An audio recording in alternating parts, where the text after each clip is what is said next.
Chapter 595. In the face of the endless questions from the reporters, Lu Chan answered them with ease. Even if the other party's questions might be tricky or even a little malicious, he was always able to deal with them easily. There was no lack of humor, which made the experienced reporters secretly admire him. If Lu Chan was a big shot in the circle who had been famous for many years, it would be normal for him to have such an outstanding performance. However, he had only debuted for 2 years, so it was inevitable that people would click their tongues in wonder. It could only be said that he was talented. In other words, Lu Chan was born to make a living in this bowl of rice. Such an evaluation was definitely not an exaggeration. Looking back at Lu Chen's singing and acting career over the past 2 years, it could only be described as a miracle. His rise in the circle was very fast. Although he was not unparalleled, his pop music and film and TV series were in full bloom and had borne fruitful results. It was really a unique existence. The domestic entertainment industry in 2015 and 2016 had really become very different with Lu Chan, and in 2017, he had opened the curtain on his own new year with the box office hit, A Chinese Ghost Story. It was believed that at this moment, the entire entertainment industry could feel his warmth. For a young man with a promising future, the reporters who were used to seeing storms were a lot more cautious. In addition, they had received a red packet, so the following questions seemed very normal. Interviews, celebrations, performances, lucky draws. A lively celebration party ended successfully. The reporters and fans who came to support left in satisfaction, while the original cast of A Chinese Ghost Story reunited again to reminisce about the past and talk about the future. Lu Xi had booked a table in a high-class restaurant near Makati Cultural and Arts Center. Lu Chan, Chanfei, Niemingzhu, Wan Xiaoquan, Chan Wanqiang, Ma Rongzhen, and the others were all gathered together. The atmosphere was harmonious and joyous. After 3 rounds of wine, Lu Chan specially toasted Ma Rongzhen and asked, "Uncle Ma, how have you been recently?" Ma Rongzhen drank the red wine in his glass in one gulp and said with a smile, "Thanks to young Master Lu, everything has gone smoothly." Today he was wearing a brand-name suit. He looked energetic and he looked at least 10 years younger. The celestial master celebrity from back then had returned. Everything was going well for Ma Rongzhen now. The success of A Chinese Ghost Story had turned him around. His net worth and salary were close to the peak of his heyday. He had endless film contracts and advertisements, and he had long gotten rid of his previous embarrassing situation. Chan Wanqiang teased, "Brother Ma is in the limelight now. The number of girls pursuing him can line up from Hong Kong and Kowloon to Central." Ma Rongzhen smiled bitterly and said, "Brother Chong, please be magnanimous and have mercy on me." He even made a gesture of begging for mercy, which made everyone laugh. Even Niemingzhu, who was whispering to Chanfei, raised her head. Her bright eyes wandered as she pursed her lips into a smile. Putting aside Lu Chan and Chanfei, A Chinese Ghost Story had made 2 people famous in Hong Kong. One was Ma Rongzhen, and the other was Niemingzhu, who played Nie Xiaoqian. However, unlike the proud Ma Rongzhen, Niemingzhu did not choose the path of a rising star after becoming famous. She appeared to be extremely low-key. She did not accept any announcements or advertisements, nor did she participate in shows. She even rarely appeared in public. Many media outlets wanted to interview her, but they were all turned away. She seemed very mysterious. However, this mystery did not damage Niemingzhu's popularity in Hong Kong. Her fans were increasing, and many people even named her the #1 beauty in Hong Kong. Therefore, it caused a lot of trouble in the circle. However, no matter how much the outside world was buzzing, Niemingzhu still did her own thing. She did not look like someone from the entertainment industry at all. However, this time, she happily agreed to come to the celebration of the 500 million box office of A Chinese Ghost Story. She even accepted many media interviews. She really gave face. Lu Chan knew through Chan Wanqiang that Niemingzhu's family background was not ordinary. Making movies was just her interest. Ma Rongzhen asked, "Young Master Lu, are you really not planning to make a second installment of A Chinese Ghost Story?" He knew that Lu Chan had transferred the follow-up movie rights of A Chinese Ghost Story to his partner Jiayong Pictures, and that he had also received a high-price contract from Jiayong Pictures. However, in the heart of this veteran actor, He still hoped that Lu Chan would be the lead actor in the sequel. The feeling of working with Lu Chan was really great.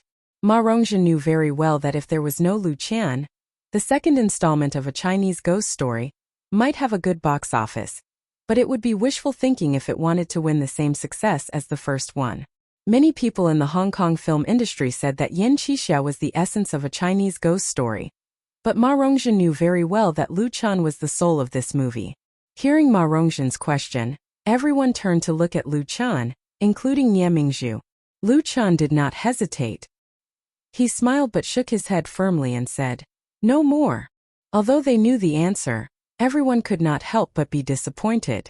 Most of the people present hoped to work together again, because the sense of accomplishment brought about by shooting a classic was really incomparable. Chan Wanchang sighed and said, "What a pity." While feeling sorry, he also sincerely admired Lu Chan. One had to know that even many famous directors, after the success of their first movie, would strike while the iron was hot to rush to make a second or even a third movie. They would maximize the value of the successful movie, and even make it to the point where the audience was tired of it. In the history of Hong Kong's film industry, there was no lack of sequels that were made. For Lu Chan to be able to resist such temptation, one could imagine how strong his will was. Once he made a decision, he would not easily change his mind. Often such people could achieve the greatest success. However, even Chan Wanchang did not expect that while Lu Chan was refusing, there was something else. He took out the gift bags that he had prepared and handed them to Wan Shaoquan, Ma Rongjin, Nie Mingzhu, Chan Wanchang and the others. Everyone took them curiously. Nie Mingzhu asked, "What is it?" The square-shaped gift bag was quite heavy, and it was wrapped up nicely. Lu Chan smiled and said, "You will know when you open it." Nie Mingzhu did not stand on ceremony. She directly tore off the wrapping paper and was immediately stunned. "Eh? It's a book." This gift bag was a hardcover edition of a novel. It was placed on the cover of the first ancient book, and the words "The Smiling Proud Wanderer" were very eye-catching. The Smiling Proud Wanderer. None of the people present were fools. Holding the set of 5 books in their hands, they all came to a sudden realization. Was this the second movie that Lu Chan was going to shoot? Did that mean that they would have a chance to work together again and shoot another movie together? A martial arts movie. Chapter 596. Wuxia movies were not a new genre. As early as the 70s and 80s, Xiangjiang's film companies had made many wuxia movies, which were quite popular at that time. But in the late 90s, due to the influence of Hollywood action blockbusters, Xiangjiang's local film industry was severely impacted. In order to cater to the appreciation of the new generation of young people, many types of movies, including zombie movies, ghost movies and wuxia movies, gradually disappeared. If someone else wanted to make a wuxia movie, Ma Rongjin, Chan Wanchang and others, who knew the ups and downs of Xiangjiang's film industry very well, would definitely advise them not to get involved. But Lu Chan was different. Lu Chan proved his strong talent in movies with A Chinese Ghost Story, and A Chinese Ghost Story itself has a certain martial arts element. For example, at the beginning of the movie, the scene where Ning Kaichen met a swordsman killing bandits on the road was really exciting. And this fighting scene was directed by Lu Chan, including the action design. In this aspect, he also had the ability to turn something rotten into something magical. Ma Rongjin weighed the book in his hand and said eagerly, "I'll take it back and read it carefully. Master Lu, what role should I play in this new movie?" Although he knew that he was too eager to ask, he really couldn't help it. Lu Chan smiled and said, "Uncle Ma, you can read the original book first. I haven't written the script for the movie yet. I'll give it to you in a month or 2. After a pause, he said, "The Smiling, the Proud Wanderer will be made into 3 parts, at least 200 million yuan. Different from A Chinese Ghost Story, which was adapted from a short story in Strange Tales from a Chinese studio. The Smiling, the Proud Wanderer was millions of words long, and there were more than 5 physical publications. It was basically impossible to condense so much content into a 90-minute movie. The usual way was either to cut a wonderful part of the movie, or to separate it into several parts. Lu Chan had already thought about it. The 3 parts of The Smiling, the Proud Wanderer would be filmed consecutively, so as to save money and maintain the quality of continuity. In addition, The Smiling, the Proud Wanderer would be the first film of the newly formed special effects team of Chun Fei Media. Ma Rongjin and Chen Wenxiang looked at each other. Both of them couldn't suppress the excitement on their faces. It was no wonder that Lu Chen wasn't willing to film a sequel to A Chinese Ghost Story. It turned out that his big move was at the back. He didn't want to live off his past achievements at all. His intention was to create the glory of martial arts movies. Ma Rongjin was even more excited. Since Lu Chen had given him the original novel, it meant that he could choose the roles in it. Furthermore, it was a huge investment. Lu Chen said to Chen Wenxiang, "Uncle Chang, help me find more talents in special effects in Hong Kong. As long as they have real skills and are willing to work in the capital, I'll pay them well." Xiangjiang's film industry was known as the Oriental Hollywood. Although it had declined, it had cultivated a large number of professional talents over the past few decades. The overall strength of special effects production was still stronger than that of the domestic industry. In recent years, many Hong Kong filmmakers had come to the mainland to seek development opportunities, including many animation engineers/senior special effects artists, etc., which had injected vitality into domestic movies. However, talents were hard to come by. These senior talents would either set up their own studios or join big companies. It was very difficult to poach them. On the contrary, it was easier to hunt in Xiangjiang. Chen Wenxiang patted his chest and said, "Don't worry, young Master Lu. I promise to find a few useful people for you." A Chinese Ghost Story won the box office champion in Xiangjiang, and it also made Lu Chen's Xiangjiang Film Studio famous. Chen Wenxiang naturally had the confidence to poach people by relying on this famous brand. In Lu Chen's vision, his Xiangjiang Film Studio was not only the bridgehead for Chunfei Media to establish a foothold in Xiangjiang, but also a base for poaching and cultivating talents. With Chen Wenxiang there, he could rest assured. After the discussion, everyone drank to their heart's content until late at night. Chen Wenxiang and the others would not return to Xiangjiang immediately. It was Ma Rongjin's first time in the capital, so she naturally wanted to stay for a few more days.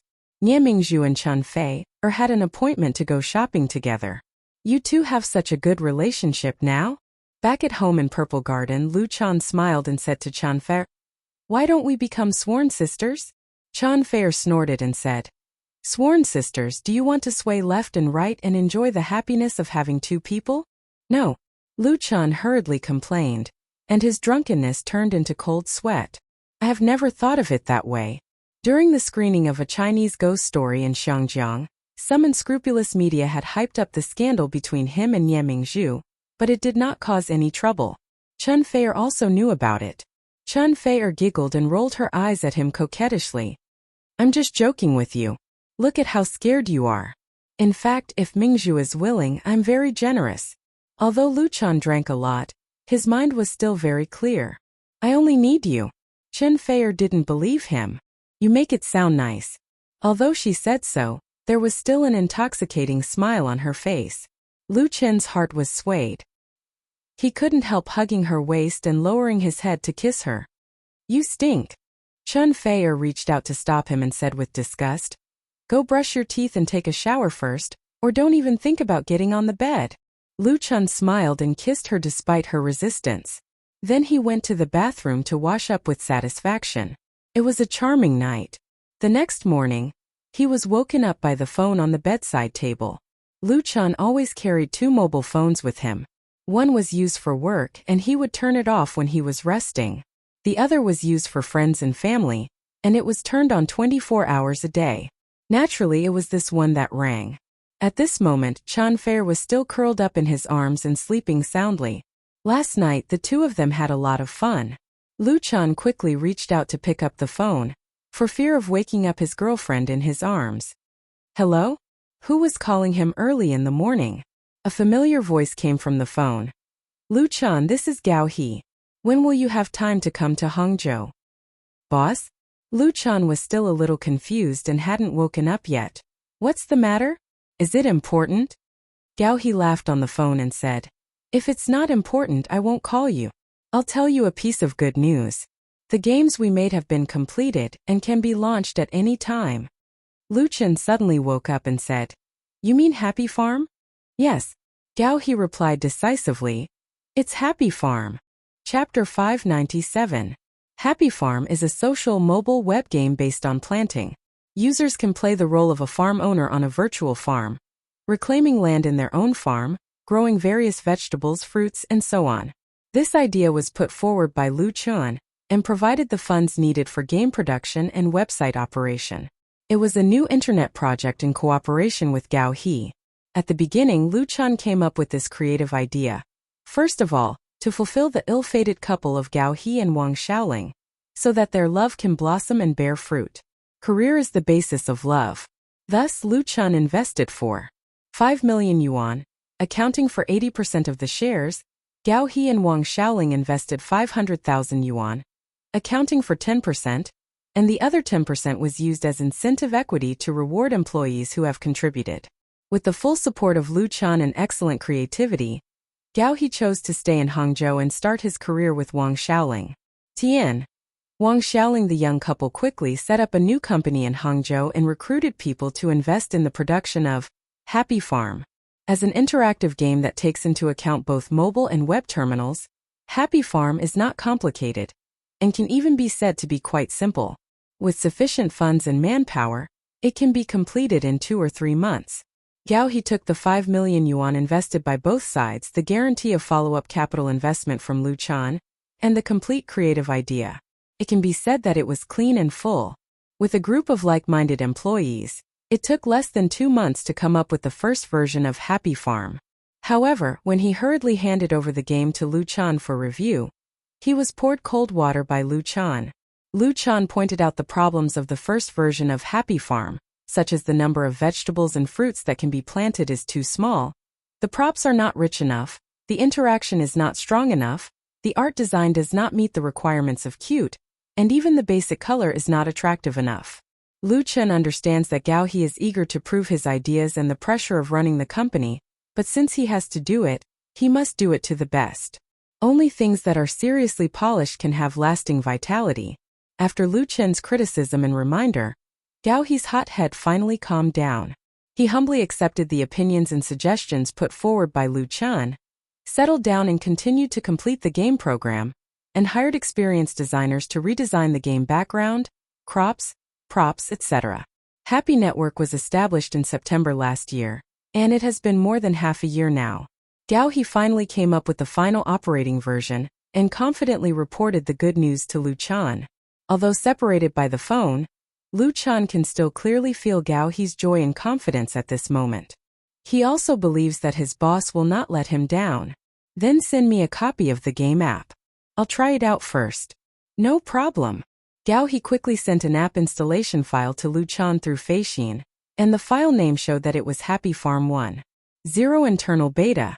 According to the plan, Happy Farm would focus on the mobile industry. It would focus on mobile phones and tablets, and would also take into account PC and web pages. The installation file was not large, and Lu Chun's mobile phone was a new model, so it only took 10 seconds to complete the installation. An icon containing the sun and farm elements appeared on the desktop of his mobile phone.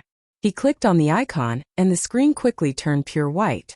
A cartoon sun with sunglasses quietly appeared in the upper right corner. In an instant, it emitted thousands of golden rays of light. The words Happy Farm, which had been carefully designed in chibi font, appeared in the center. Below the theme were 4 options such as Login, Registration, Settings, and Exit. Lu Chun clicked on the registration with interest, and the system switch interface prompted whether to use QQ bundled registration. QQ is the largest instant messaging software in China and even in the world. It has more than 1 billion registered users, and the highest number of online users has exceeded 300 million. Can be called a giant in the IT industry. Many domestic games, especially mobile and web games, support QQ login, which is very convenient for users, and Happy Farm is certainly no exception. Lu Chun quickly registered successfully and logged into the game. The system prompted him whether to join the list of friends who already have a farm. This function is to call those friends in QQ who have already registered Happy Farm. In the future, it can also be expanded to group friends to increase the range of choices. Lu Chun chose yes. The most attractive thing about Happy Farm is its strong interaction. The more friends who play with it, the more fun it is, which can make people fascinated and even addicted. This game was extremely creative. It was once popular in Lu Chen's dream world, but it did not bring too many benefits to the game producer. Because when it appeared, smartphones had just begun to develop, and the channel of profit from the web was much narrower. But now that Lu Chen has moved Happy Farm over, there is no problem at all. Nowadays, mobile games are very popular, and a large number of venture capital has poured into it, constantly creating a legend. He is very satisfied with the smoothness of the registration and the design of the transition animation. Although it is a small game, the carefully crafted things are completely different from the shoddy goods. What he needs is quality. The most important thing is that the closed beta version of Happy Farm is very close to the original version in his memory. The degree of finesse is more than that, and the game interface is more beautiful and attractive. The initial players only have 6 pieces of land, and the system gave them the lowest level white radish seeds. Lu Chen opened the friends list and found that there were already 2 friends in it. Needless to say, these 2 friends are Gao He and Wang Xiaoling. Both of them have high levels. Lu Chen selected Wang Xiaoling and opened her farm. He found that the farmland she planted was ripe for harvesting. He quickly stretched out his thief hand to steal the vegetables. As a result, when his thief hand just put on the ripe pumpkin, he only heard 2 loud woof woof. A yellow-haired puppy rushed out from behind the house and accurately bit his thief hand. System prompt. You failed to steal. Drop 2 gold coins, reputation value -1. Wang Xiaoling actually raised a watchdog. Lu Chen didn't know whether to laugh or cry. A closed beta version still has a dog, really? What kind of game is this? At this time, Chen Feier's voice sounded in his ear. It looks interesting. Lu Chen couldn't help but turn his head and see that Chen Feier had woken up, staring at the mobile phone in his hand without blinking, looking like a curious baby. Lu Chen smiled and said, "This game is called Happy Farm." Chapter 598. Happy Farm. Chen Feier's eyes lit up. Is that the game you used to play with your classmates? She knew that Lu Chen invested in a website to make mobile games, and she also knew the relationship between Lu Chen and Gao He, but Chen Feier didn't understand this aspect at all. She thought that Lu Chen was simply trying to help his classmates. She didn't expect that the game would actually be made now, and it was very fun. Lu Chen smiled and said, "Do you want to play? I'll install one for you too. You can grow vegetables when you are bored." He was very confident in Happy Farm. This interactive game has a strong attraction. Unless you are completely not interested in mobile games, you will inevitably fall into it once you start. Chen Feier certainly agreed, so Lu Chen installed the client on her mobile phone. The operation of Happy Farm was simple, including the functions inside. Not to mention an adult, even a few years old child can master it after playing a few times. So with the guidance of Lu Chen, Chen Feier quickly sowed white radish seeds on her farmland. Remember to water them regularly. Get rid of insects and weeds. When the time comes, collect and sell them, then buy new seeds and plant them. The extra money can be used to buy new land, tools and advanced seeds. Remember, when they are ripe, you must collect them in time. I will steal them. Lu Chen smiled very treacherously. Because it was a beta version, although all the functions were complete, because it had not been officially launched, Chen Feier's farm friends were only Lu Chen. Chen Feier was so smart that she immediately found the loophole in it. Then if I delete you from my friends, will you not be able to steal? What she said was so reasonable that Lu Chen was speechless. Chen Feier laughed and proudly made a victory gesture at him. This is shameless. Lu Chen shook his head helplessly and said, I'm going to Hangzhou. Do you want to go with me? Happy Network was about to go online, and Happy Farm was officially launched. Of course, he had to go to Hangzhou to take command. They also needed Lu Chen. Chen Feier put down his cell phone, hugged his waist and said, I won't go. A Chinese ghost story is rushing to the 1 billion box office. One of us has to stay in Beijing. In fact, it didn't matter if Lu Chen went to Hangzhou City a few days later. He had been waiting for more than half a year, so it didn't matter if he waited for 8 or 10 more days. However, a Chinese ghost story had already accumulated a lot of energy at its current stage. It was like a rolling snowball, and as long as it maintained its momentum, it would be able to accumulate a higher box office. Whether he was in Beijing or not did not affect much. Chen Feier was more than enough. After thinking about it, Lu Chan said, "All right, the other side is also very anxious. I'll be back in a few days at most." Chun Fair nodded and kissed him on the cheek. They didn't know when it started, but there was a tacit understanding between the two of them. They could understand each other's mood and intentions with a look and a movement. On April 13th, when the domestic box office of A Chinese Ghost Story continued to rush to a new peak, Lu Chan quietly left Beijing with his assistant and flew to Hangzhou in the afternoon. Gao He personally drove to pick him up at the airport. "Third brother, you're really fast. Xiaoling said that you might not be able to come." When he saw Lu Chan, he was particularly happy and said, "She and I just watched your Chinese Ghost Story 2 days ago. It was so good. I also bought a set of peripheral souvenirs in the cinema." Lu Chan said with a smile, "Why didn't you say so earlier? If you had said so earlier, I would have given you a gold limited edition set." Gao He laughed. "To increase the sales of your movie." Because of his relationship with Lu Chan, he often watches the entertainment news now. He knows that A Chinese Ghost Story has recently been a great success in China. The box office and the sales of peripheral products have become hot topics in the media. He knows what both mean to Lu Chan. The two haven't seen each other for a while, so they naturally had a good chat. They talked and laughed all the way to the company. The full name of the company established by Lu Chan and Gao He is Happy Digital Interactive Entertainment Company, Limited, or Happy Entertainment for short. It mainly operates projects and businesses related to online games and mobile games. Happy Entertainment is located in the new Binjiang IT Industrial Park in Hangzhou.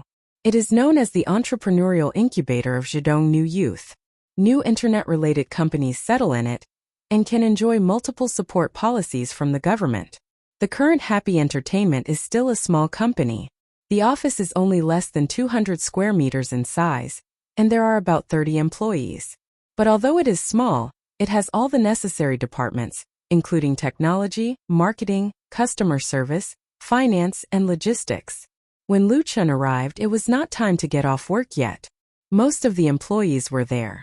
Gao He gathered everyone and said loudly, "Everyone, welcome our chairman, Mr. Lu Chan."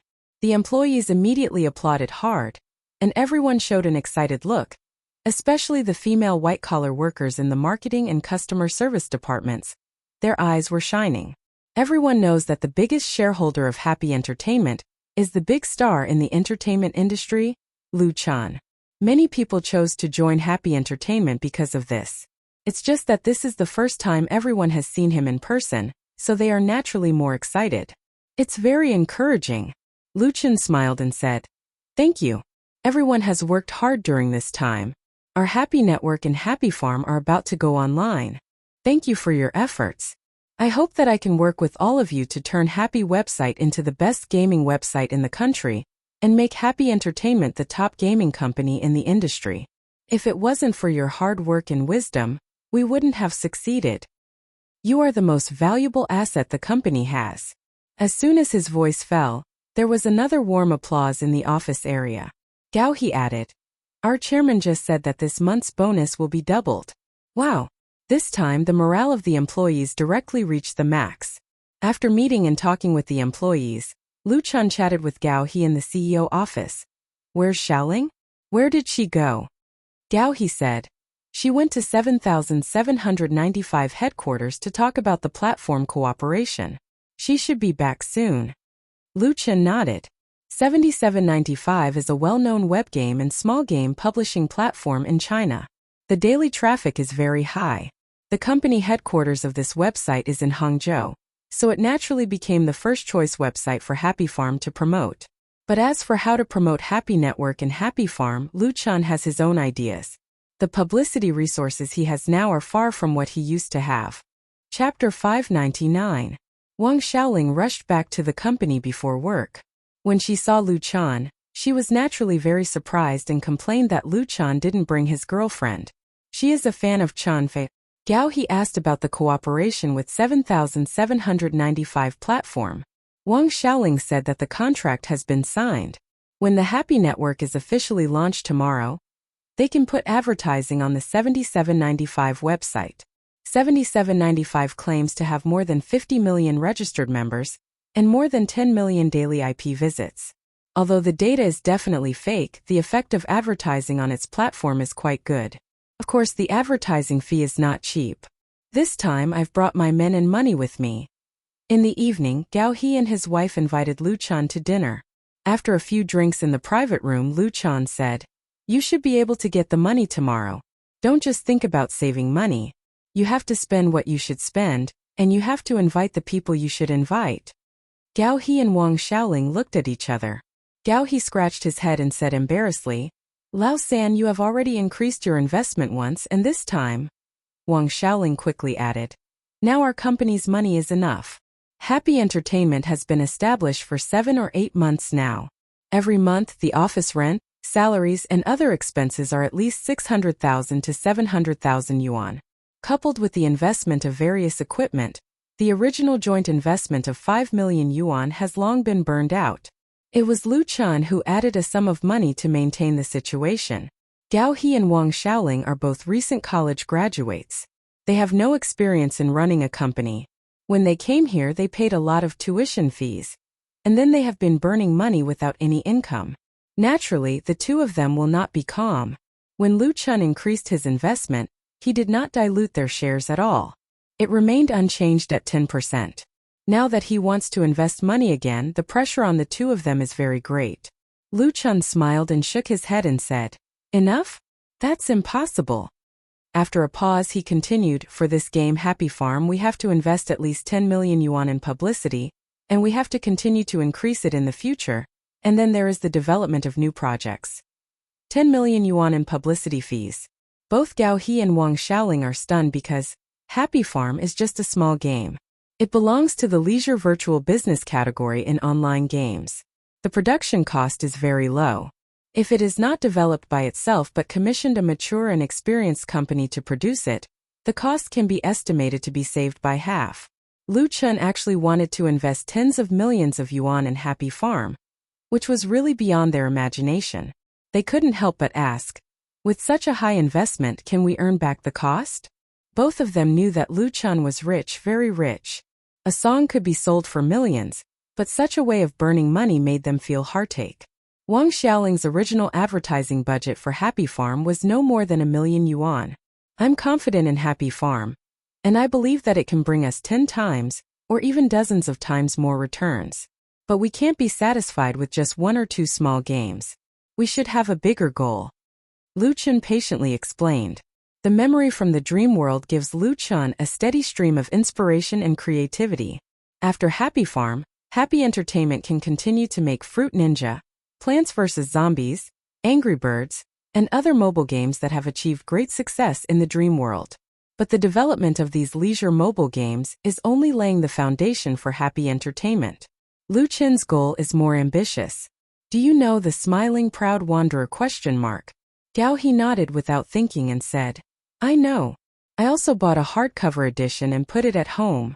It's a wonderful martial arts novel. It's really well written." The Smiling Proud Wanderer is currently a best-selling book in the domestic book market, and it has also set off a wave of new martial arts craze. There are many readers and it has a large number of fans. Lu Chun said, "I have bought all the copyrights of the Smiling Proud Wanderer, and it is expected to start shooting the Smiling Proud Wanderer movie trilogy in the second half of the year." "Really?" Gao He suddenly opened his eyes wide and showed a look of surprise. "That's great, you must play Ling Hu Chong, right?" Lu Chun smiled and said, "We'll talk about this when the time comes. I won't hide it from you. The investment of these 3-inch The Smiling Proud Wanderer reaches at least 200 million yuan. It will be the most important project I will operate this year." Gao He said sincerely, "It will definitely succeed." Wang Xiaoling, who was sitting next to him, asked thoughtfully, "Lu Chun, are you also going to adapt The Smiling Proud Wanderer into a mobile game?" Compared with Gao He, who likes to study technology more, Wang Xiaoling's mind is much more flexible, and after more than half a year of sharpening, she has shown a certain talent in business, so she is keenly aware of Lu Chun's intentions. "Yes." Lu Chun clapped his hands and said, "Not only mobile games but also real online games." If it was said that when Happy Entertainment was first established, Lu Chun mainly wanted to help the couple in front of him, but now his thinking about the development of Happy Entertainment has been broadened a lot. Happy Entertainment can be completely integrated into his big IP plan, sharing the two major parts of the IP adaptation of games and anime. Especially the game is a very important part of the plan. A movie takes 1 billion yuan in the domestic box office divided into 300 or 400 million yuan. After deducting the cost and taxes, it will only be about 100 or 200 million yuan. But a well-produced and strong online game can easily make more than 100 million yuan a month. As long as it doesn't mess around, it is simply a hen laying golden eggs. Of course, this industry is also extremely competitive. Lu Chen's plan is to start with a small game like Happy Farm, so that Happy Entertainment can continue to grow and move towards the highest goal. Happy Entertainment's current territory is too small, and we will definitely move to a new place in the future. We need to recruit more professional talents, animation design, game planning, development engineers, programmers, art designers, Lu Chen said with fervor and assurance. That's why I said that the money in the company's account is not enough, and Happy Farm needs a process from online operation to realization of profits. We can't waste time here. Gao He and Wang Xiaoling had nothing to say. According to Lu Chen's goal, spending tens of millions isn't a lot. There was a huge difference between Happy Farm and the smiling, proud swordsman online game, including mobile games. The latter required a lot of manpower and resources to develop. Thinking that the two will still own 10% of the shares of Happy Entertainment in the future, it feels like a dream. Lu Chen raised his glass and smiled. Don't think too much about it now, come let's drink to success. Tomorrow is the day that Happy Farm is officially launched. Chapter 600. At 6:30 in the morning, Gao He woke up from his sleep on time. When he was in college, he played games very late at night and often woke up at 8 or 9 o'clock during the day. His life was peaceful and comfortable. He had like-minded friends and a gentle and considerate girlfriend. He was really happy. It wasn't until graduation that he realized that life turned out to be so cruel. Fortunately, Gao He persisted. In order to have a better future with Wang Xiaoling, and in order to live up to Lu Chen's good intentions, he put all his efforts into Happy Entertainment. Every day he would get up early and return late, rain or shine. He often stayed up all night in the company just to come up with the best products.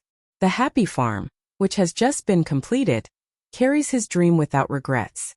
And today is the day when Happy Farm officially operates. It's an important day. Memories emerged in his mind, and Gao He's mind became very clear. He bowed his head and kissed Wang Xiaoling, who was still sleeping, and quickly got up to put on his clothes. Today he will be the first to arrive at the company. You're awake. At this time Wang Xiaoling also woke up. She opened her sleepy eyes, raised her head and asked in a daze, "What time is it?" Gao He smiled and said, "It's just 6:30, you should sleep a little longer." Wang Xiaoling rubbed her eyes, gave him a white look and said, "How can I fall asleep?" She also got up. Last night's party with Lu Chen touched the two of them a lot. Originally, both Gao He and Wang Xiaoling just wanted to run Happy Entertainment well. They didn't want to be at the top of the industry. They just wanted to earn back the investment cost and be satisfied with a car and a house. After knowing Lu Chen's vision for the future of Happy Entertainment, the two found that their vision was too shallow and their goals were too small. Everyone has ambitions in their heart, but some are big and some are small, and some are buried very deep. Lu Chen's heroic words easily aroused the ambitions of Gao He and Wang Xiaoling. As the first step to realize their ambitions, the success of Happy Farm is crucial. At this moment, Gao He's mood was uneasy, and Wang Xiaoling was excited. The two washed up as quickly as possible, then casually ate breakfast, and went out to take the subway to the company. Just after 8 o'clock, all the employees of the company had arrived. The normal working time was 9 o'clock. Lu Chen arrived at Happy Entertainment at 9 to participate in the Happy website's launch ceremony. The people present were all employees of Happy Entertainment. The so-called ceremony was just a specially prepared computer that could be completed with a click of the mouse. Calling it a ceremony was too much of an exaggeration. Wang Xiaoling announced loudly, "Everyone, let's give a round of applause. Let's invite our chairman to unveil Happy Online." Pa pa pa. Warm applause immediately rang out in the office area. Nearly 30 employees gathered together, and the young smiling faces contained excitement, anticipation, nervousness, and various other expressions. Happy Entertainment had been around for a long time, It was time for Happy Farm to be taken out for a spin. In contrast, Lu Chun was undoubtedly the calmest. He calmly sat down in front of the computer, manipulated the mouse, and gently clicked the confirm button. The image on the screen suddenly changed, and the homepage of HappyNet instantly appeared. At the same time, it was projected on the screen by a projector. The applause was even louder. The website of HappyNet was purchased by Lu Chun as early as last year, and it was not until today that its true face was revealed. The well-designed website was quite eye-catching. The overall style was simple and lively, and the main Happy Farm was placed in the most eye-catching position. Happy Farm 1.0 mobile version, tablet version, web version, and even TV version could be downloaded on the website. All versions were interconnected, and the advantage of QQ platform was used to expand customers. The game itself was completely free, but the game store provided paid props, and the profit was realized by selling props. Unlike mobile games and web-based games that ran away after making a profit, the paid props of Happy Farm did not seriously damage the game balance. For example, there were tools for automatic watering and weeding, but there were no automatic harvesting at a fixed time. Because automatic harvesting at a fixed time would destroy the balance, it would make the players who wanted to steal vegetables lose the fun. Another example would be a puppy that could guard the house. There was a probability that it would bite a thief. It wasn't like having a dog could sleep peacefully. At most, it would only reduce the probability of being stolen. The dog food was charged. A bag of dog food could be fed for 10 days for 1 yuan, and it was only 3 yuan a month. If you don't buy dog food, then the puppy will run away. It was believed that most of the dog users would be happy to pay a little money. The dog itself was designed to be very cute, and there were many breeds to choose from. Don't look at the low value of 3 yuan to feed dog food for a month, but if the number of users goes up tens, hundreds, or even tens of millions of players online, it would be very considerable, not to mention there were other props. User service and anti-cheating must be done the best. After completing the small ceremony of HappyNet, Lu Chun said to Gao He, "Don't be afraid to spend money. For an interactive game like Happy Farm, if the user scale and influence were small, it would be no different from other small games, and no one would be willing to spend effort to create a plugin. But if the impact was large and the number of users reached millions or even tens of millions, it would be completely different." Plugins were the destroyers of the game balance. Although the country has corresponding legal penalties, it is impossible to completely eliminate it. They can only rely on themselves to control the attack. If the plugin is allowed to run rampant, the paid props will not be sold at all. It is undoubtedly a fool's dream to want to recover the cost and realize profits. Many games are ruined by the plugin. Gao He patted his chest and said, "Don't worry, in terms of technology, I have invited a top master." In terms of technology, Lu Chun is very confident in Boss Gao. He said that it was a top master, so it must not be wrong. "That's good." Lu Chun smiled and said, "You don't have to worry about the game's publicity. I will take care of it." In today's era, it is no longer the era where good wine is not afraid of deep alleys. The real good wine needs to be put on the street and shouted hard to realize its value. Publicity and promotion are advertisements that throw money, but not all publicity needs to spend money. Reasonable use of their own resources, often with only a little money or even no money, can still achieve good results. In Lu Chun's mind, he already has a good idea. Chapter 601. The domestic film market was very hot in April. There were 2 Hollywood blockbusters and many new domestic films. Among them, the American Superstar Pictures had invested $170 million to shoot the sci-fi blockbuster Battle of Vulcan. Its domestic box office had exceeded $1 billion, which was an impressive result. However, in April, Battle of Vulcan was definitely not the biggest winner. The Sino-Hong Kong co-production, A Chinese Ghost Story, which was released on April 2nd, opened low and opened with a 15% screening rate. By the 20th, the box office had also exceeded $1 billion, and it was only a matter of time before it surpassed Battle of Vulcan. At the same time, A Chinese Ghost Story had also set a record of $125 million in peripheral sales. This not only set the top record for peripheral sales for domestic films, but it also left most of the imported Hollywood blockbusters behind. At the same time that it won high box office and peripheral sales, A Chinese Ghost Story continued to receive good reviews on the internet. The rating on Guangying website was always above 8, and the freshness rating on Tomato website was not lower than 85%. Discussions about this movie had become a trend on blogs and BBS forums. Domestic filmmakers suddenly realized that, in addition to burning money to shoot high-budget special effects blockbusters and youth idol films, films that combined fantasy, ghost, romance, and other elements could also be so successful. This brought about a few rather interesting phenomena. In the book market, the sales of Strange Tales from a Chinese studio soared, and they even ran out of stock, causing many publishing houses to rush to print it.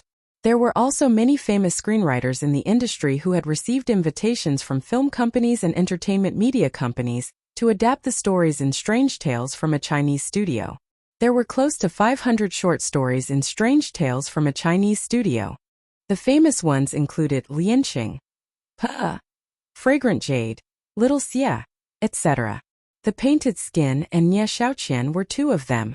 These fantastical stories vividly expressed the longing and desire of young men and women for free love. The characters in the stories were vivid, the plots were bizarre, the structure was rigorous and ingenious, and the writing style was concise and exquisite. It could be said to be the pinnacle of classical short stories, and was very suitable for film adaptation. With a successful example like a Chinese ghost story, those sharp-witted investors naturally had their eyes on this collection of novels from the Qing dynasty. It was estimated that there would be many film adaptations released this year and next. The author of Strange Tales from a Chinese studio, Pu Songling, was from the Qing dynasty. He would not have any copyright requirements, so the cost of the adaptation could be said to be very low. As long as they followed the same pattern as a Chinese ghost story, they would be able to follow the trend and make some money. At this time, everyone also habitually ignored the huge investment but box office failure Painted Skin. The brilliance created by a Chinese ghost story made the newly established Chenfei Media a hit. Lu Chun and Chenfei are also gained more popularity because of this. Their blog fans both exceeded 50 million, and their status in the circle rose again. Among the artists in the entertainment industry, movie stars had the highest status. The truly top-notch big shots basically all had movie accolades to their name. Some had achieved box office success, while others had won awards at the International Film Festival. The only thing that Lu Chun and Chen Fei lacked was actually these movie awards and honors. If the two of them could be crowned Best Actor and Best Actress, then they could be considered to have reached the peak. Chen Fei's subversive role as the villain boss of a Chinese ghost story had also become a topic on Waves's blog. Many fans praised her breakthrough in acting, but at the same time, they complained that she was not the real female lead. At 8:15 p.m. on April 20th, Chen Fei suddenly updated her blog. In the blog post, she posted a picture of a blue sky and white clouds, and the sun shining brightly. In front of a cartoonish farm, there was a farmland filled with green plants, and there was an extremely cute puppy squatting beside it. If one only looked at this picture, which looked like an illustration from a children's book, everyone would definitely be confused and would not understand what it meant. At most, they could only judge that this was a screenshot of a web page game. Below the picture, Chen Fei added a line of text, warning someone, if you steal my vegetables again, I'll let the dog bite you. Behind the exclamation mark, there was also a cute emoji representing anger. Chen Fei's blog had more than 50 million fans. These fans were not zombie fans that had been created by marketing. Although there were definitely a large number of silent accounts, the number of active users was still very considerable. This can be seen from the number of reposts and likes of her usual blog posts. Ordinary sharing of feelings or selfies can easily get millions of likes and hundreds of thousands of comments. Therefore, when her blog post was published, it immediately attracted the curiosity of countless fans. Who provoked my Fei? Destroy him. What kind of game is this? It looks very interesting. 5:55. My Fei has also degenerated into a blog marketing promotion. Someone? Who is that someone? Could it be my Chun? Ha ha ha, my Fei is so cute. It must be Lu Chun. Hurry up and let the dog bite him. Sister Fei, what game are you playing? I want to play too. I feel like I'm going to be fed dog food again. In just over an hour, this blog post had been reposted more than 50,000 times, and the number of comments was as high as 100,000. The current popularity of Chun Fair could be seen. Everyone knew that this blog post of Chun Fair should be a game promotion, but she was different from those stars who advertised on the blog every day. Except for a few brands that she endorsed, she basically did not do online marketing. The rarer something is, the greater its value. This inevitably made people curious. What kind of game could make Chun Fair make an exception? Moreover, this was obviously not a large-scale online game. It was just a small game. At 10 o'clock, Chun Fair posted another blog post and took the initiative to solve the mystery.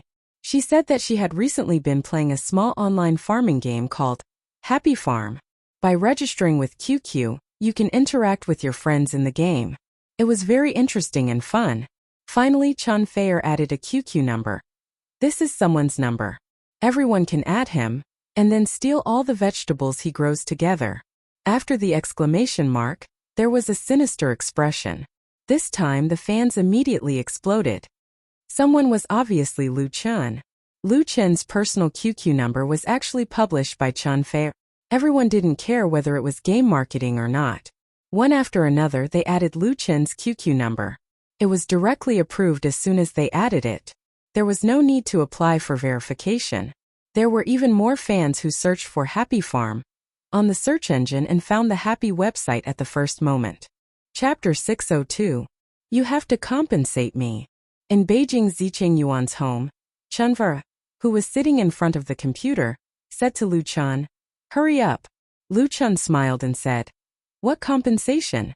I just stole a few of your pumpkins." Chun Fair glared at him angrily. "You still have the nerve to say that? You came up with such an idea to advertise your game. My reputation is completely ruined." Lu Chun laughed. "This is not an advertisement, right? Are you also fascinated?" Since playing the internal beta version of Happy Farm that day, Chun Fair suddenly became interested. When the Happy Farm was officially launched, she installed the app client on her mobile phone as soon as possible. Not only that, she also promoted it to her friends and pulled a group of people to join it. Chun Fair had been in the industry for more than 10 years. The people she usually came into contact with were basically people in the industry. Of course, most of her friends were also people in the industry. Everyone gave her face to download and install the app, but she basically did not have much time to play. However, Happy Farm was different from ordinary online games. It was a casual game. Some people played their mobile phones in their spare time at work. First, out of curiosity or something else, they logged into Happy Farm as a pastime. Then after playing 8 or 9 out of 10 people played it. Of course, Chun Fair herself was no exception. As the first registered user of Happy Farm, she had been promoted to level 5. The number of farmland had doubled. When she had time, she would take out her mobile phone to sprinkle water to kill insects. Of course, there was also the fun of stealing vegetables. The 2 blog posts she had previously posted were the game marketing methods that Lu Chun came up with. With the help of their huge fan base, Happy Farm was quickly promoted. It was just that Chun Fair basically did not do online marketing in the past. This time it was an exception for Lu Chun. The effect was absolutely good. Gao He, who was far away in Hangzhou, called Lu Chun. He was very excited because since Chun Fair posted the second blog post, the number of visitors to HappyNet suddenly increased, at least hundreds of times more than before. This was the so-called fan effect. Popular celebrities like Lu Chun and Chun Fair had a high influence on the internet. If they wanted to recommend a product, they could often get a lot of attention in a short period of time. Gao He admired Lu Chun very much. Before that, Lu Chun asked him to increase the bandwidth of the website server and let the technical staff work overtime, so that HappyNet did not collapse under the impact of the sudden increase in IP visits. As for the number of downloads of Happy Farm, it had increased exponentially. The number of downloads in a minute was equivalent to the number of downloads in a day. It was unbelievable. Of course, this was only a temporary phenomenon brought about by the fan effect. Whether Happy Farm could succeed or not, the key still depended on the charm of the game itself, whether it could attract players, keep players, and make them willing to pay for props. In the lower right corner of the computer screen, 2 QQ numbers showed that they were in the login state. One of the icons was flashing wildly, showing that a large amount of information was being transmitted.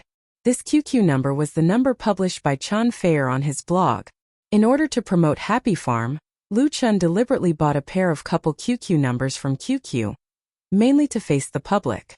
There were no obstacles set, and anyone could add them as friends. Therefore, once the number was announced, it was normal to attract countless fans to add and greet them. Of course, Lu Chun did not have the time and energy to manage it himself. In the end, he had to throw it back to the company's public relations and marketing department.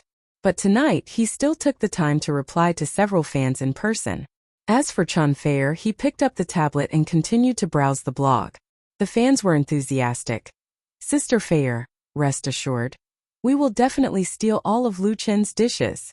I just downloaded and installed it. I'm still learning. What's your QQ number? Please add me as a friend." 10,000-ton copper ball.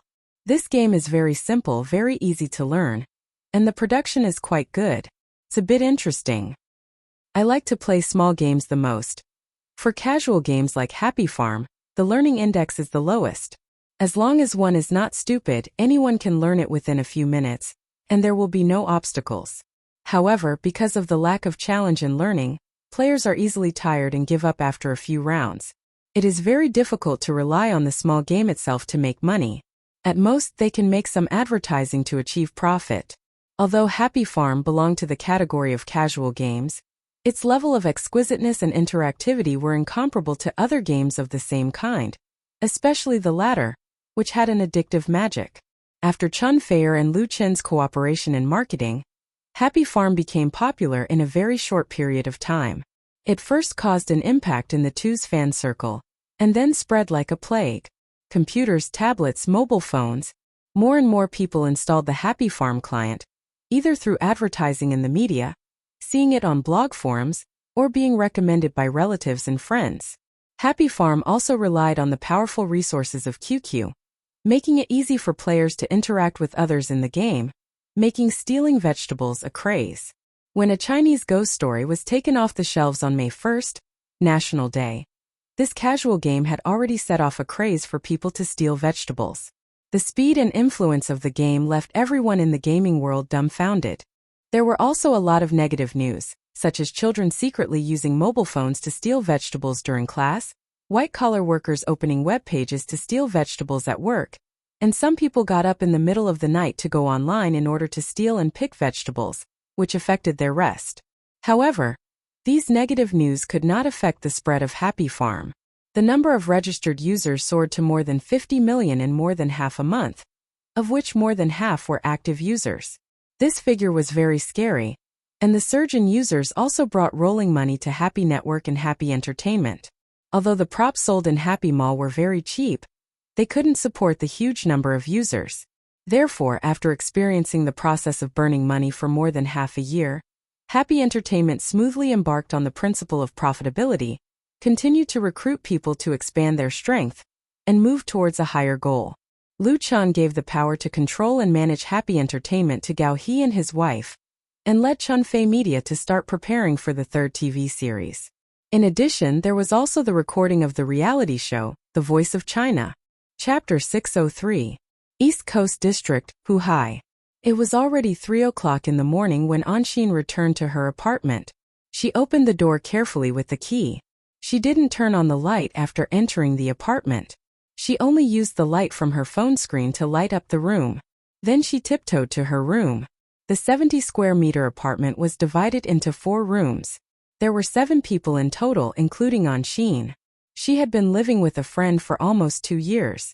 Anshin was quite lucky. She came to Huhai alone 2 years ago and met this friend on the subway.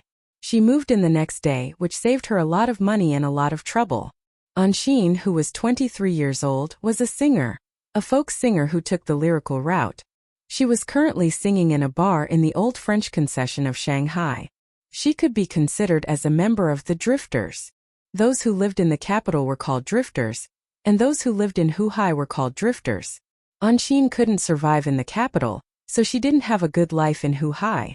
Although many people appreciated her singing and voice, her ordinary appearance and body made it impossible for her to make a name for herself in this circle of talents. To put it bluntly, even if she wanted to sell herself, no one would pay for it. Therefore, other than a guaranteed salary, she usually didn't earn much in tips. In Shanghai, which was the most populated city in the world, she could barely survive. This was an era where appearance mattered a lot, and Anshin didn't belong to this era. "You're back." She had just put down her backpack when she heard a sleepy voice behind her. Anshin didn't turn around in surprise. She answered, "Yes, I woke you up. Go back to sleep." The other person nodded and didn't say anything else. Anshin moved more carefully. She took off her coat and shoes and crawled into bed. She had already washed up in the bar, so that she wouldn't disturb others in the apartment. There was only one bathroom in the apartment, and the living room was separated into 2 separate rooms. The soundproofing was very poor. Because of this, it was easy for neighbors to have conflicts. Anshin didn't like to argue with others, so she would rather trouble herself. She was very tired. The warm bed gave an Wuxian warmth.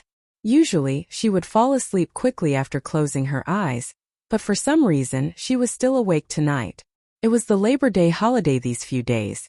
There were many tourists from other places, so the bar's business was particularly good. It was rare for her to go to a few more venues and earn an extra 1 or 2,000 yuan. However, he couldn't keep the money. His family had called him yesterday, so he definitely needed to send the money back today. She was the eldest in the family, and she had 2 younger brothers and sisters. The annual school fees were not a small expense. Her parents were not in good health, so they did not earn much and often had to take medicine.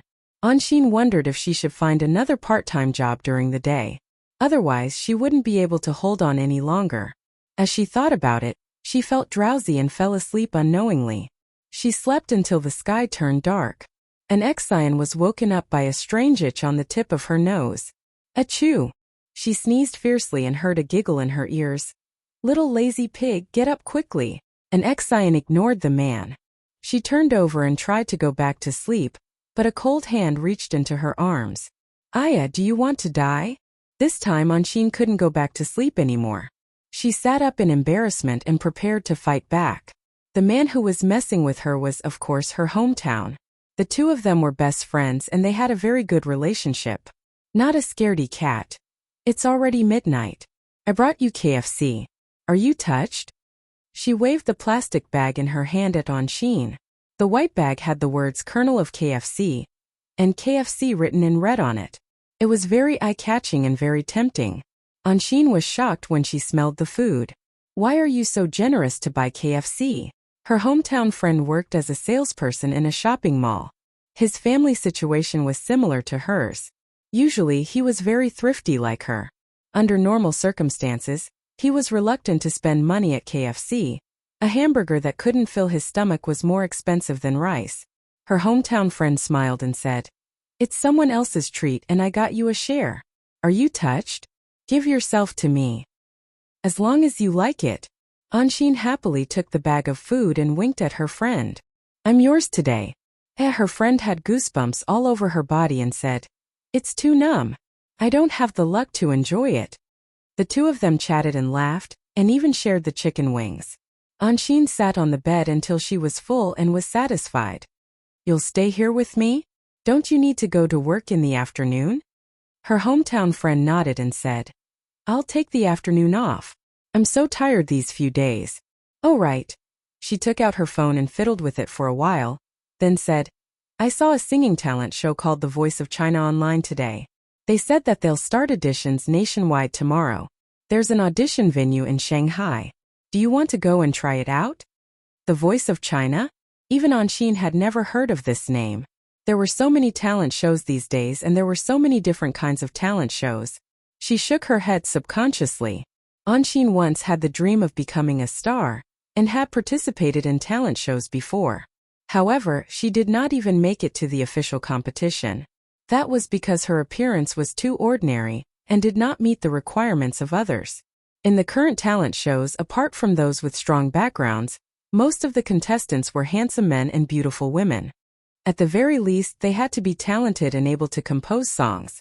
For a singer like her who only had singing skills without any distinguishing features, unless she was extremely lucky, she would not stand a chance at all. After being rejected a few times, Anshin was disheartened and buried her dream deep in her heart. "You really don't want to go?" Her hometown friend said regretfully. I've always thought that you're better than many other celebrities. It'll be a pity if you don't try it out. I saw on the internet that the Voice of China has invited Lu Chan and Chen Feier as judges and mentors. There are also two mysterious heavyweights. Don't you admire Lu Chan a lot? Lu Chan. Anxin was shocked. Are you serious? Among all the singers in the country, Anxin's favorite and idol was Lu Chan. She could basically sing all the songs composed by Lu Chan. Some of the folk songs that she covered were quite popular in the bars. She had always thought that Lu Chan was the most outstanding singer and composer in the country. If Lu Chan was the judge, why did she not know about this talent show? Her friend extended her phone to Anxin. Take a look for yourself. Anxin could not help but widen her eyes. Her attention was immediately focused on the small phone screen. Chapter 604. No matter how ordinary a person is, they have their own dreams. Anxin's dream was to stand on a dazzling stage and sing for thousands of audiences. Ever since she embarked on the path of being a singer, this dream had always been in her heart. Sometimes it would surface, perhaps buried deep, but it had never really been extinguished. It was just that the ruthless reality had always been the crusher of dreams. Anxin was very ordinary. Her path as a singer staggered in the dark, unable to see any light ahead. Anxin liked and admired Lu Chan because Lu Chan used to be like her, a bar singer at the bottom of the society, but with his own efforts and talent, he stood out and eventually became a big star in the limelight. She hoped that one day she could be like Lu Chan, but she also knew very well that she did not have Lu Chan's talent, nor did she have Lu Chan's looks. However, when she heard from her best friend that Lu Chan would be a judge for the Voice of China, the dream hidden deep in her heart suddenly surged, giving Anxin an indescribable desire. She should give it a try. What's the harm in giving it a try? Maybe this show would be different from others. Maybe she could see Lu Chan in person. She bit her lip and carefully browsed the content of the webpage that had just been opened on her phone. It was the promotional advertisement for the Voice of China. The Voice of China was co-produced by Zhudong Satellite TV and Star Factory Media. The national audition was held from May 4th to 12th. The audition locations included Beijing, Huhai, Hangzhou, Shacheng, and Shanghai. There was no division. The singers who passed the audition would participate in the official mentor audition in Hangzhou on May 15th. Star Factory Media announced on its official website in Weibo that the 4 celebrity mentors of The Voice of China were confirmed to be Lu Chan and Chen Feier, while 2 other heavyweight mystery guests would be announced in the near future. Domestic variety show audiences were already used to this kind of method of whetting their appetite, but just the participation of Lu Chan and Chen Feier gave the Voice of China a very high starting point. At present, in the domestic pop music industry, this perfect couple was so popular that few big stars could compare with them. Last year, both of their new albums achieved great success, and Chen Feier's position as the queen of music was unshakable. Not only did they have a singing career, but they also expanded in the film and television industry. Their blog fans added up to more than 100 million, and they were in the limelight in the entertainment industry. Most importantly, Lu Chan had a good reputation in the industry as the golden touch. If he wanted to support someone, he could easily do so. There were already many examples to prove this. Just this mentor alone was enough to tempt countless singers. Anxin was no exception. What are you thinking about? Hurry up and sign up. Her best friend urged. It would be a pity to miss this opportunity. Anxin held her phone and nodded. She opened the registration bar with a trembling finger and filled in her registration information on the new page. Finally, she clicked confirm. China's Voice's preliminary audition supported both phone and online registration. Once the registration was successful, the officials would assign a contestant number and the time for the audition. So all an Exine had to do now was wait. You can definitely do it. Her best friend encouraged. I believe that Lu Chan is not the kind of person to judge a book by its cover. He will definitely like your singing. Anxin's eyes teared up, and she suddenly hugged her. Xiaowen, thank you. She did not have many friends in this unfamiliar big city, and Xiaowen was her best friend. When she was at her lowest point, Xiaowen took her in and gave her a place to stay. Although it was small, it was warm. Xiaowen was stunned for a moment, then hugged her back and said, What are you thanking me for? We're from the same hometown. I just hope that you can become famous, so I can bask in your glory. How about being your assistant? As she spoke, she began to laugh. What assistant? I'll at least be your manager. Anshin laughed as well. She wiped the tears from the corner of her eyes and said, If I become famous, I'll pay for your brother's wedding and wife. Anshin and Xiaowen were from the same place, but an Xian lived in a county city, while Xiaowen lived in a village. Xiaowen was also the eldest in the family, and had started working at a young age. According to her, she came out to earn money for her brother's wedding. With the customs of her hometown, it was impossible to get a wife without several 100,000. Both of them were in the same boat, and so they became good friends. Xiaowen smiled and said, Then it's a deal.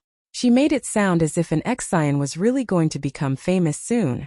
In fact, both of them knew very well that without a good background and outstanding looks, the chances of an Xian becoming a celebrity were really too low. Unless a miracle happened. However, if a person did not have a dream, what difference was there between them and a salted fish? That was the dream of two ordinary girls. Beep beep. Right then Xiaowen's phone suddenly rang. She looked at it and was surprised. There's a message. There really was a message. It was an official reply from China's Voice. Anshin had passed the registration and received her contestant number, as well as the time and venue for the audition. Although she knew that online registration was a simple matter, such a quick and efficient reply still surprised an Xian. She could not help but look forward to China's Voice even more. Tomorrow at 2 p.m. at Victory Stadium. An Xian could not help but hold Xiaowen's hand. Xiaowen? Xiaowen understood what she meant and thought for a moment before saying, I'll change shifts with my colleagues tomorrow and accompany you there. An Xian was extremely grateful. Thank you. An Xian had participated in several talent shows in the past, and she had always gone alone. Logically speaking, there was no need to trouble others this time, but she did not know why, but she felt very nervous. Perhaps her fate would change because of this. Xiaowen rolled her eyes at her. What are you thanking me for? I'm your manager. Both of them laughed, and an Xian could not help but relax. The next afternoon, Xiaowen accompanied an Xian on the subway to Shanghai's Victory Stadium. To their surprise, the registration area was already packed with people. There were countless singers participating in the audition, and it was a lively scene everywhere. Many of them were carrying guitars. Not far away, a huge poster of China's Voice was hung on the outer wall of the stadium. A large hand holding a microphone was raised high, giving off a strong visual impact. An Xian stood in the bustling crowd. Her dream was about to become a reality. At that moment, she had no idea what the future held. Chapter 605. Chief Lu, you are so unkind. Beijing New Era Art Park, Chunfei Media Headquarters Art Director Office. A middle-aged man said to Lu Chan in a strong tone of dissatisfaction. Such a good thing, why don't you cooperate with our Beijing television? Although Lu Chan is the legal representative of Chunfei Media and owns 45% of the shares, his position in the company is the art director. The chairman and general manager of the company are held by Chan Feier and Lu Shi, respectively. Due to the purchase of the house originally rented by Yu Jizhong's studio, Chunfei Media, which now occupies the entire building, has an operating area of 1,800 square meters, so Lu Chan has also changed to a more spacious and comfortable workspace. Lu Chan brought a cup of coffee that had just been mixed to the other party and said with a smile, that program was made by a friend. She chose to cooperate with Zhidong Satellite TV, so I can't say no. When Lu Chan moved to the new workroom, Chan Feier gave him a valuable coffee machine and drink combination, with coffee beans imported from the place of origin, so that he could make a cup of coffee to relax his mood after his busy work. Tian, of course, the person who can make Lu Chan mix coffee by himself will not be an ordinary person. The guest who complained to him was Chan Qi, the deputy director of Beijing Television. The two knew each other very early, and the relationship between them was also very good, so there was no problem in joking. Chan Qi picked up the coffee and took a sip, and his eyes suddenly lit up. Authentic. I didn't expect Chief Lu to be so skilled in making coffee. I admire you. Lu Chan said with a wry smile. Director Chan, you'd better call me Xiao Lu.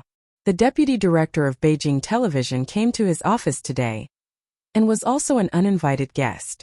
The two of them were talking about China's Voice, which was currently making a big splash in the audition work. I've seen that girl Tian Tian.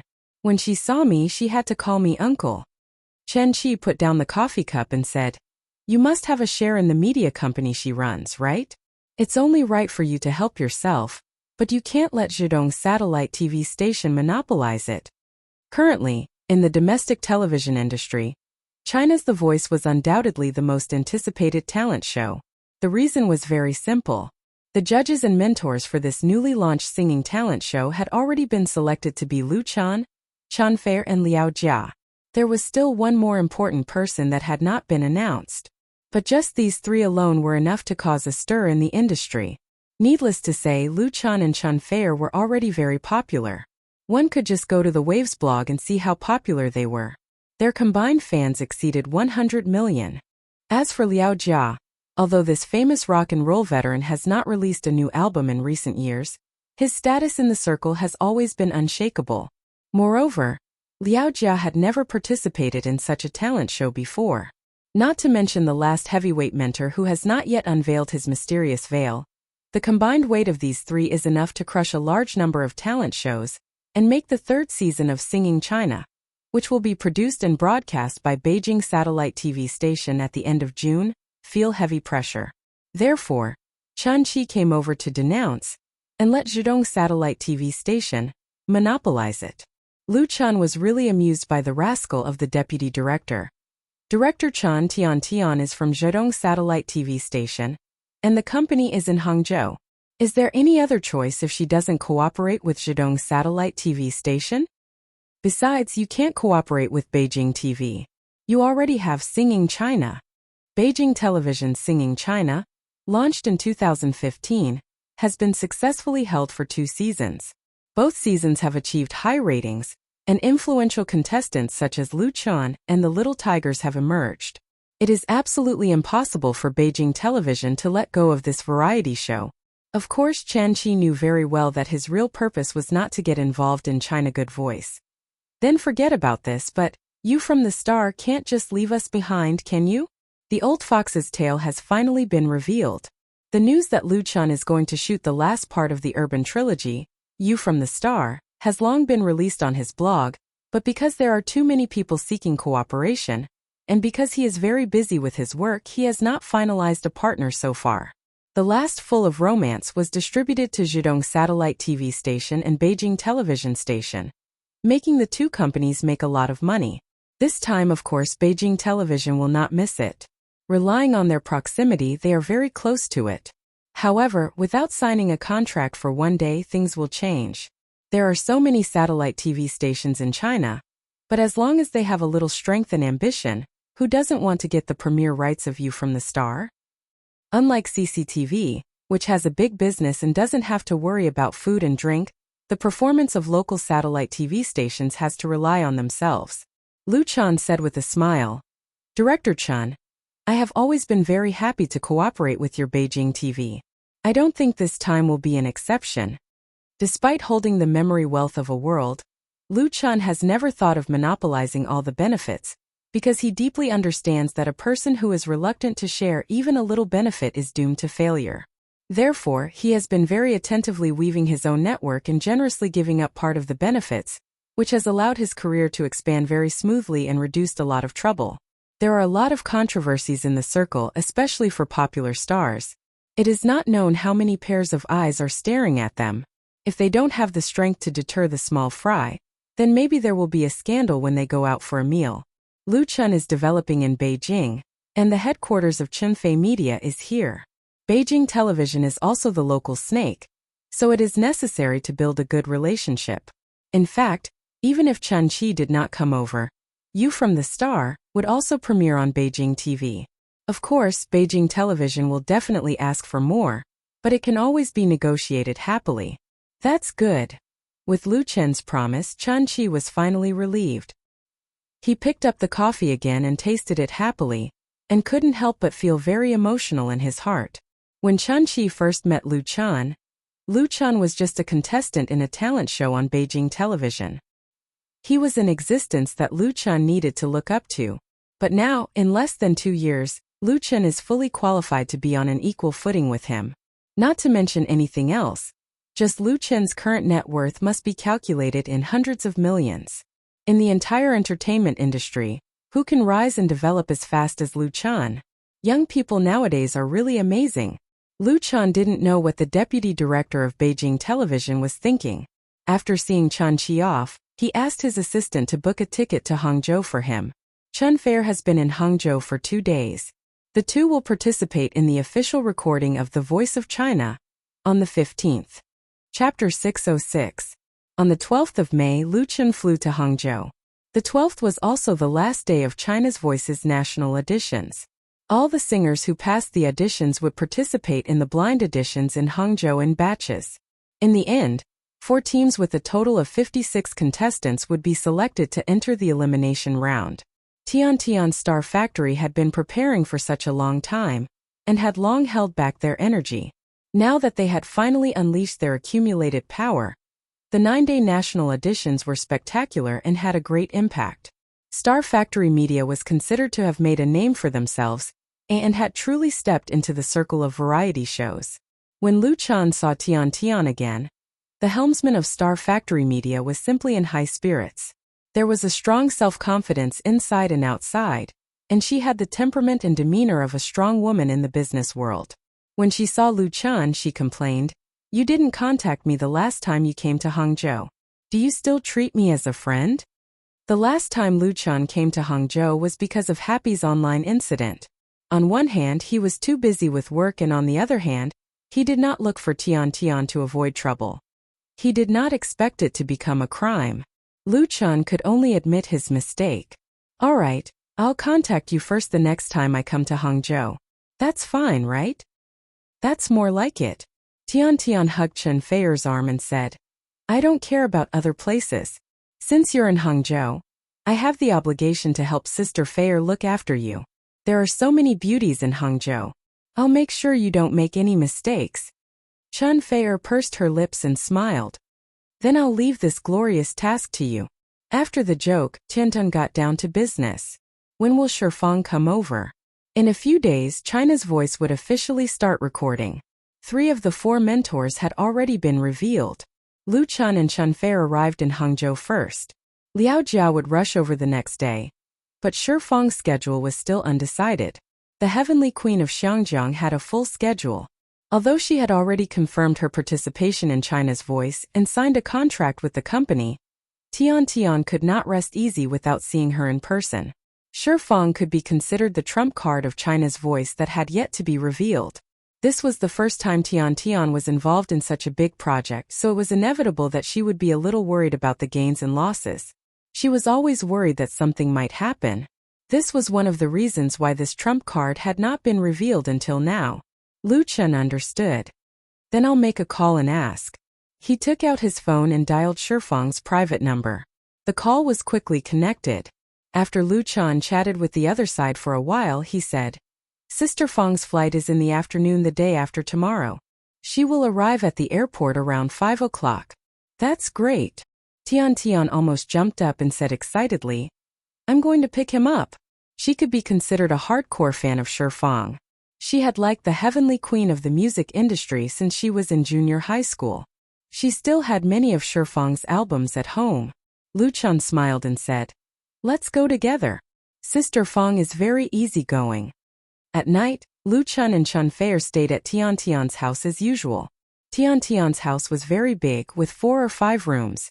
She was also single, so if Chen Feier came to Hangzhou, unless there were other arrangements, he would stay at her house instead of a hotel. However, Lu Chen still felt that it was a little inconvenient. He said to Chen Feier, "Why don't we buy a house here?" Chen Feier nodded and said, "Okay." Lu Chen suddenly became interested. "Then we'll go look at a house in 2 days." Chen Feier smiled and said, "There's no need to be so anxious, right?" Lu Chen hugged her, looked up at the ceiling and said, "You don't know this, but when I was studying in Hangzhou, I wanted to buy a house here. In the end, I've fulfilled my wish now." What he didn't say was that he wanted to buy a house in order to have a warm home with his girlfriend.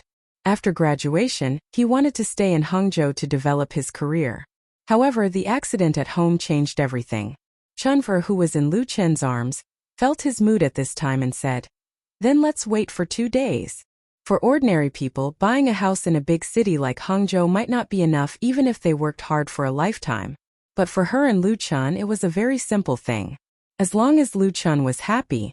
The next night, Lu Chun picked up Liao Jia, who had returned from Europe, at the Hangzhou International Airport. Liao Jia had been in Europe for some time. He couldn't bear the loneliness and liked to travel around. He often went to a city to live for a period of time, and then went to other places. It was precisely because of this unwillingness to be bound that he had yet to find his true home. This time, if he had not agreed to Lu Chen's invitation, he would not have been willing to come back from France. After settling down this rock star, on the evening of the 14th, Lu Chun, Chen Fe and Tian Tian also welcomed Shifeng at the Hangzhou International Airport. Shifeng's visit was very low-key this time. There was no news from Xiangjiang at all. Only a few friends in the circle knew that she would come to China to participate in the Voice of China. She only had 2 assistants with her. Sister Feng.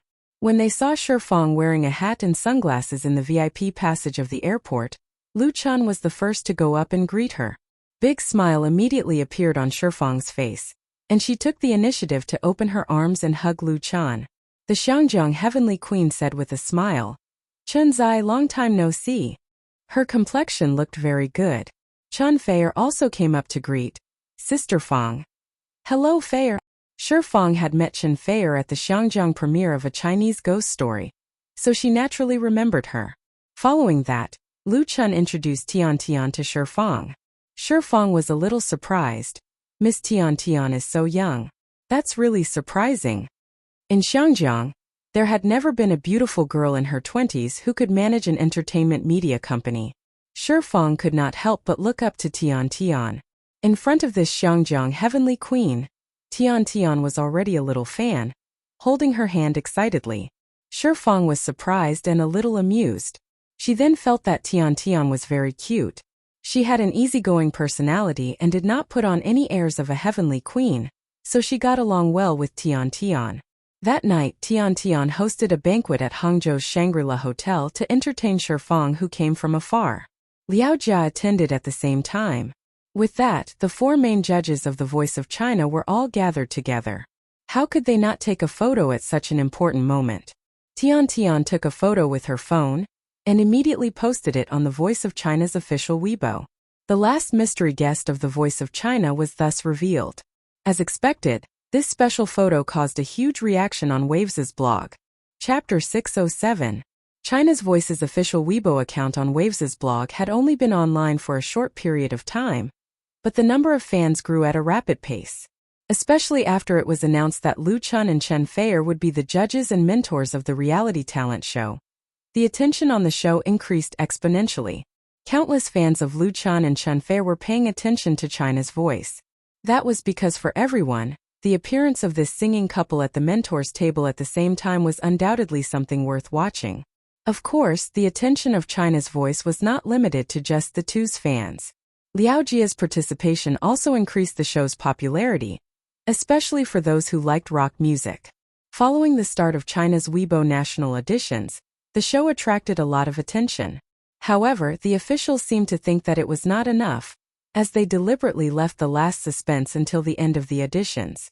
Every day, there would be people discussing and guessing in the comments section of China's official Weibo account and the official Tieba, guessing who the final mentor would be. The list ranged from domestic to Hong Kong and even overseas. Now the mystery was finally revealed. Tian Tian's photography skills were very average, and her camera tool was a mobile phone. However, the photo she took tonight was not about technique or quality. The key was the main character in the photo. In the luxurious private room of Shangri-La Hotel, 4 superstar mentors sat around the table. The first one on the left was Liao Jia, the last king of the era of national rock. With long hair and a cowboy shirt, he always had an unruly look. Next to Liao Jia was Lu Chun. He was tall, handsome, and young. His casual attire made him look elegant, and the faint smile on his face made him look like a friendly boy next door. On the left of Lu Chun was Chen Fei. Her long dress with simple makeup did not change her beauty, and her smile was charming. As for the last person who was sitting on the far right, it was a beautiful woman wearing a burgundy dress. Her hair was tied up in a bun, and her face was slightly thin, giving off a delicate feeling. Everyone who saw this photo recognized her at a glance. Shi Fang, the heavenly queen of Xiangjiang's music industry. Shi Fang. In the 1990s, Shi Fang was a real superstar in the music industry that swept across both sides of the Taiwan Strait. Her records repeatedly created sales records and had countless fans in the mainland. Her works deeply influenced a generation of young people. Someone once calculated that if Shi Fang's album included pirated copies, the total sales volume in the mainland would definitely exceed 100 million. After entering the new era, her influence did not decline much. Many of her films and TV works were broadcast in China, and she became the heavenly queen of film, TV, and song in the hearts of her fans. In 2003, she held a special concert at the Beijing Workers' Stadium. 70,000 tickets were sold out, and the price was even inflated by scalpers to several times the original price. However, 10 years ago, Shi Fang temporarily retired from the entertainment industry due to health reasons. After about 5 or 6 years of silence, she lost a lot of her popularity, but the real fans were still looking forward to her comeback. There were a lot of stars in the Xiangjiang entertainment circle, and there were many talented people.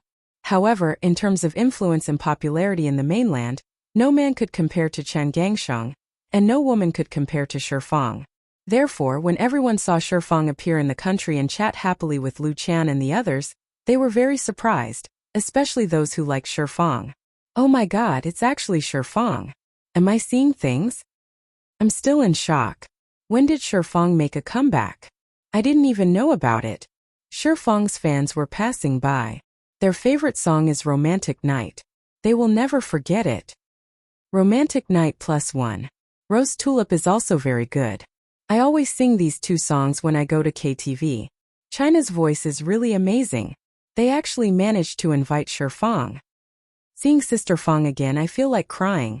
Tell me, Lu Chan, Fei, Liaojia, and Shi Fang. What's the weight of these four combined? Super heavyweight. It was indeed a super heavyweight.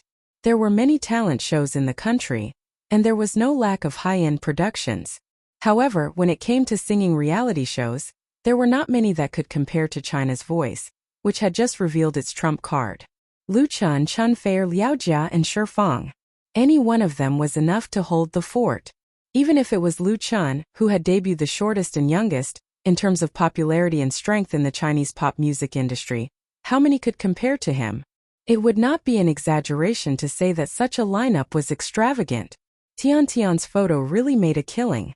Within a short hour after it was posted, the number of forwards easily exceeded 100,000.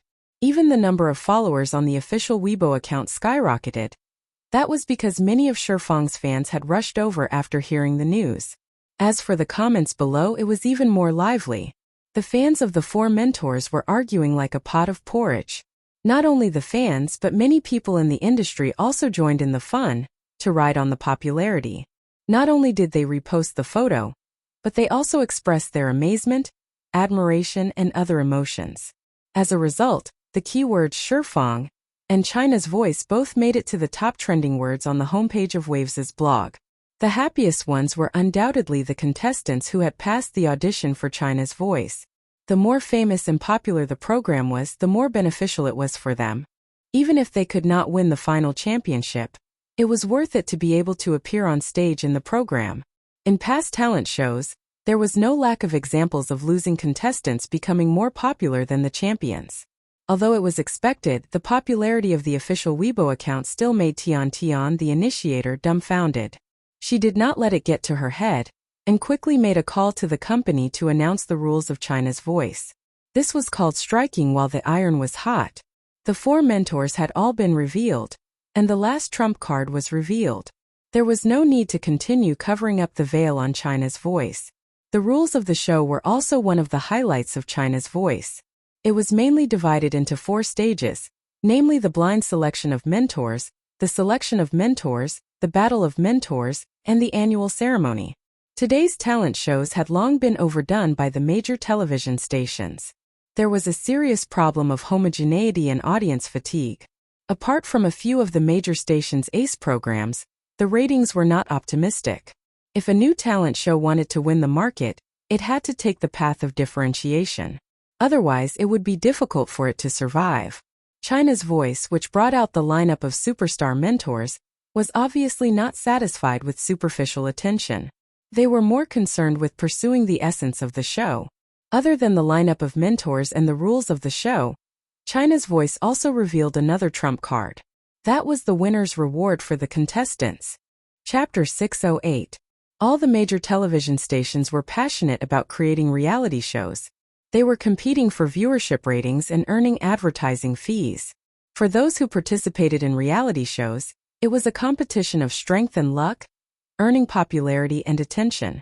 Of course, there was also the reward for the winner. There could be more than one winner, but there was usually only one champion. As for the richness of the reward, different television stations had different rules. Some gave the contestants a chance to sign a contract and package a promise, while others gave cash and material rewards. Television stations like Shonan TV, Beijing Television, Huhai Satellite TV, and so on were rich and generous in their rewards. That was why they were able to attract many outstanding contestants. China's Voice was different from most similar talent shows. At the beginning of the promotion, they did not come up with the rules and reward method of the program. Instead, they focused on the mentors and relied on Lu Chan and Chen Feier to gain enough popularity. Now that they only revealed their trump card after the audition, it gave off a very different feeling to the audience. In these two aspects, the Voice of China had full confidence in their ability to do so. The rules of the show were novel enough, taking the route of differentiation. The rewards for the contestants were thoughtful and practical. All the contestants who passed the audition would receive a mysterious gift package provided by the sponsors, which would reimburse their travel and accommodation expenses to Hangzhou, as well as food and beverage expenses, so that those who came from afar wouldn't have to worry about the cost of living. Once they passed the blind selection by the mentors and became an official contestant, they would be able to collect their appearance fee. The appearance fee was calculated according to the latter. The more appearances they had, the higher the reward. Even if they did not become the final champion, they would still be able to earn quite a lot. The top 10 contestants would have their accumulated reward doubled, while the top 5 would have it quadrupled. That was to say, as long as they made it into the top 10, if their original appearance fee was 10,000 renminbi, they would have an additional 20,000 renminbi, for a total of 30,000 renminbi. The top 5 would receive 50,000 renminbi, and that did not include the subsequent appearance bonuses. The highest reward naturally belonged to the champion. The champion of the first season of China's Voice would receive 500,000 renminbi after tax, and the right to sign a contract with Chunfei Media.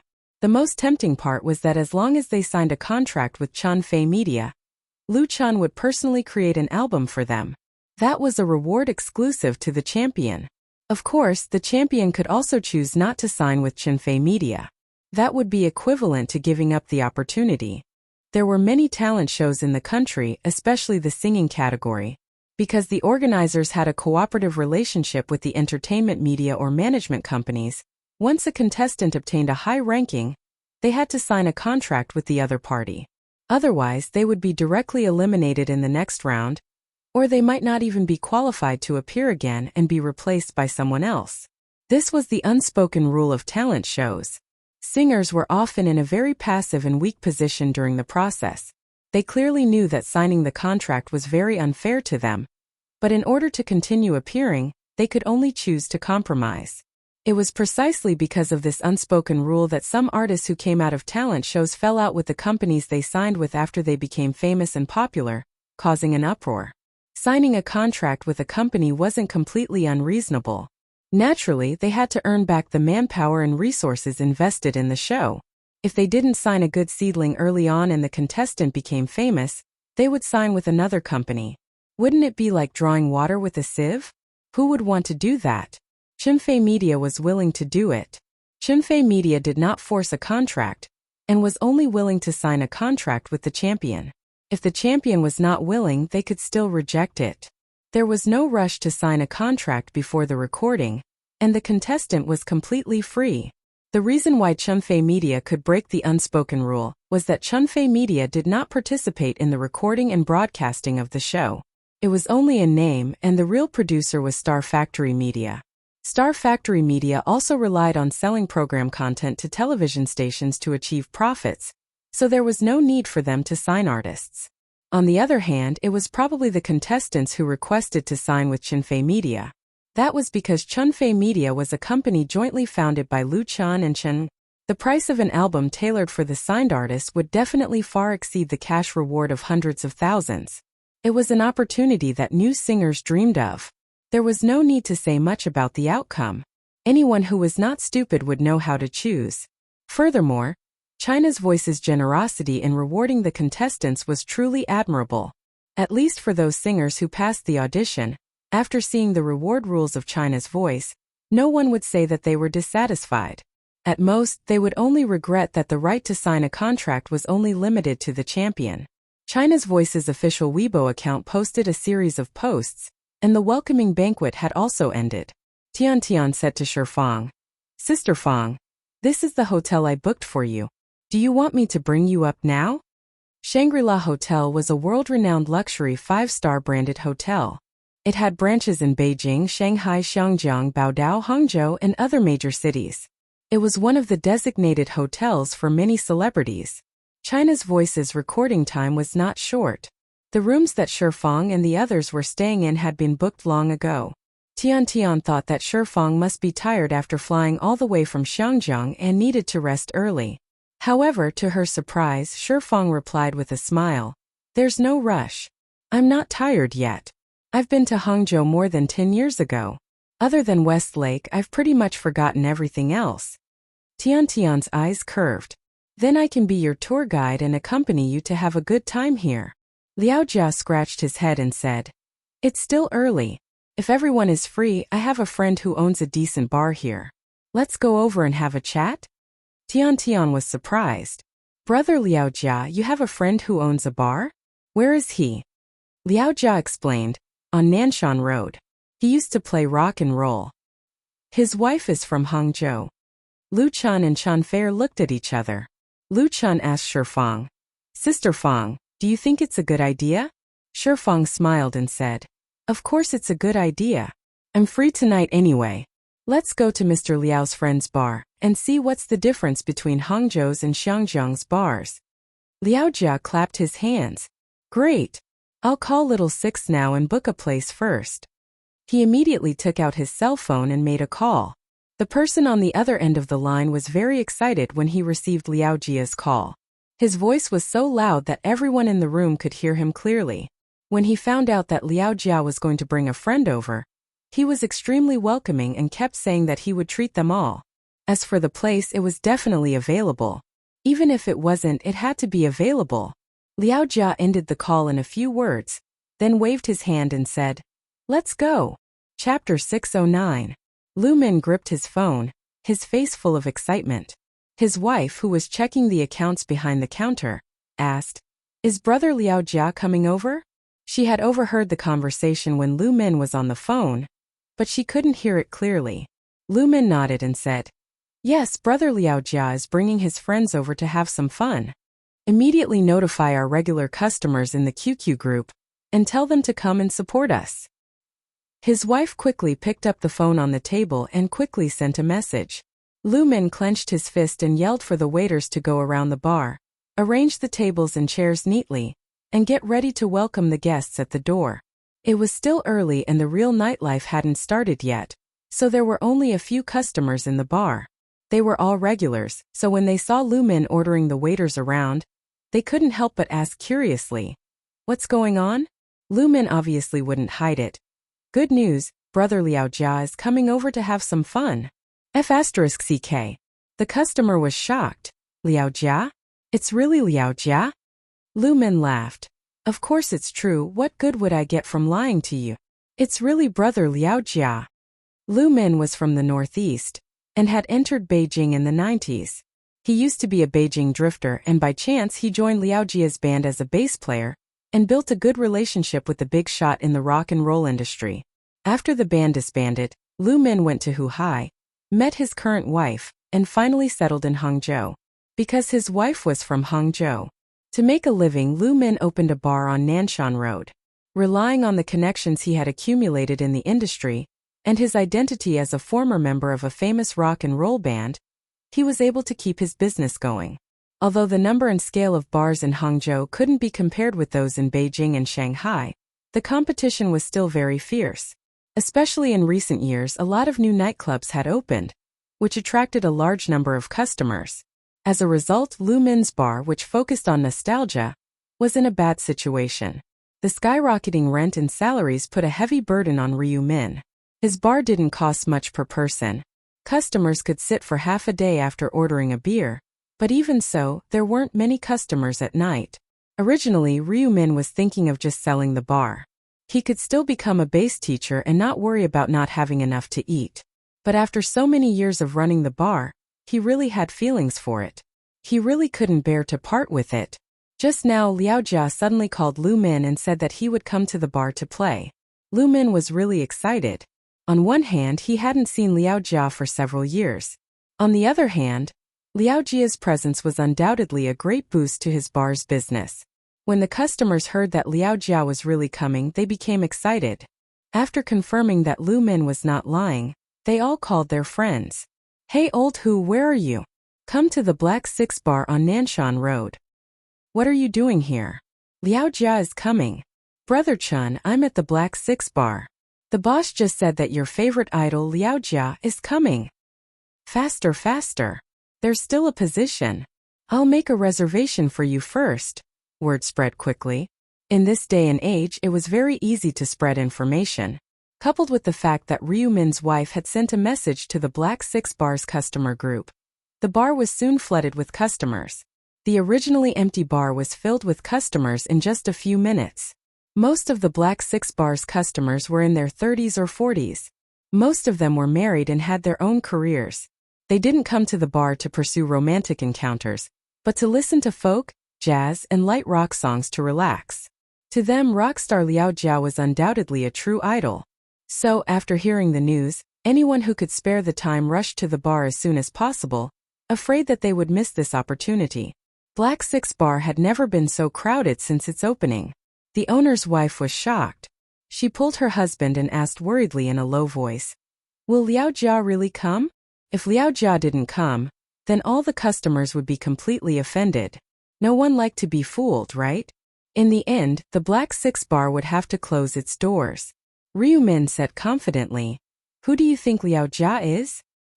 He's a man of his word. Why would he lie to me? Don't worry and wait. Hurry up and help greet the customers." Even though he said that, Ryu Min wasn't very confident. Seeing that the bar was almost full, he hurriedly ran to the door and waited with the waiter outside. Time ticked by. It was already past 9. But Ryu Min still didn't see the person he was hoping for. He couldn't help but feel anxious. Ryu Min squeezed his phone so hard that his palms were sweating. He hesitated to call Liao Jia. At that moment, 2 black Mercedes-Benzes drove in one after another and stopped on the sidewalk in front of the bar. The back door of the car in front opened and a rough-looking, long-haired, middle-aged man got out. Ryu Min's eyes were already fixed on the Mercedes-Benz. He was overjoyed when he saw the middle-aged man. Liao Jia. It was Liao Jia, the person he had been waiting for. Hearing the greeting, Liao Jia turned his head and smiled. Lil 6, it wasn't easy to find this place. It wasn't his first time in Hangzhou, but it was his first time at Black 6 bar. He had heard about Ryu Min from a friend some time ago, so he decided to drop by and support this friend of his. Liao Jia was a nostalgic person. He was very kind to his friends and had a good reputation in the circle. Ryu Min took 2 steps forward and hugged Liao Jia excitedly. Liao Jia. Thinking of the past, the man's eyes became a little moist. Liao Jia patted Ryu Min on the shoulder and said, "Long time no see. Let's have a good chat tonight." "Oh, right." He turned around with Ryu Min in his arms. "I brought a few friends with me." Ryu Min immediately said, "Welcome, welcome. Liao Jia, your friends are my friends. As for tonight's drinks." Halfway through his sentence, he froze. At that moment, Ryu Min saw 2 people getting out of the Mercedes-Benzes. Lu Chanchen, and one of them looked like Shifang. That's right, it was the queen of Xiangjiang, Shifang. Ryu Min felt like a pie had fallen from the sky. He was dizzy. Chapter 610. For Lu Min, The fact that Liao Jia could come to his bar tonight was already a great blessing. Even if Liao Jia only stayed for half an hour to have a drink, it would still be a great boost to the bar's business. At the very least, Black 6 signboard would be made known, the so-called celebrity effect. However, he never expected that Liao Jia would bring such amazing friends with him. Lu Chun, the most outstanding composer in the country's pop music scene, the pioneer of campus folk songs. To put it bluntly, the number of people in his bar who liked Lu Chun was definitely more than the number of people who liked Liao Jia. Chen Fei and Shi Fang, the two heavenly queens. Such a lineup of friends was too powerful. Lu Min could imagine the commotion that night at Black 6. If he hung a photo of them on his wall, he would not have to worry about business for a long time. Liao Jia squeezed his shoulder hard and smiled. What's wrong? Lu Min seemed to wake up from a dream and stammered. Liao. Brother Liao. Why are they? Liao Jia smiled. We're all friends. Have you heard of China's Voice? We're the judges and happen to be together tonight, so we came over to have some fun. Are we welcome? Are we welcome? They're absolutely welcome. Lu Min was startled. Brother Liao, you're my real brother. Liao Jia laughed heartily, then introduced Lu Chun, Chen Fei and Shi Fang to Lu Min. Ryu Min hurriedly expressed his respect for him. If he was like that, the two waiters at the door were completely dumbfounded, unable to believe their eyes. Wasn't their boss a little too famous? When Liao Jia, Lu Chun, and the other two entered the bar, the customers' reactions were no better than the waiters. The entire place fell silent. Following that, it was unknown who started it, but warm applause rang out like a tidal wave. Everyone used this method to express their sincere welcome to the few heavenly queens who had come. Liao Jia, Lu Chun, Chen Fei or Shi Fang. The names of the four people were called one after another.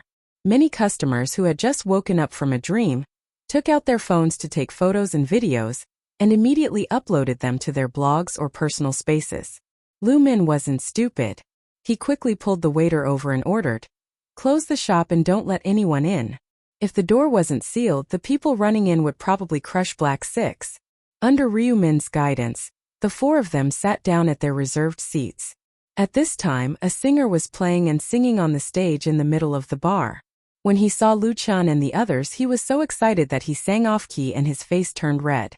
Two waiters immediately served the drinks and snacks to them. After Shi Fang sat down, she elegantly looked around and smiled. The environment here is pretty good. Black 6 decorations were unique, and the atmosphere was good. In fact, it was more romantic when there were fewer people, so it kept a group of old customers. Otherwise, it would have closed long ago. At night, there were too many people, and there were no empty seats.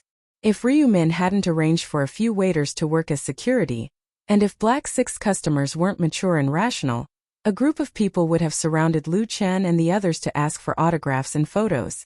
Even so, they were still the center of attention and a lot of photos were posted online. After tonight, countless people would know the name of Black 6. At least Ryu Min's bar would be famous in Hangzhou, and they wouldn't have to worry about business anymore. Liao Jia opened a bottle of black beer and took a sip. He smiled. I'm not afraid of being laughed at, but it's my first time here too.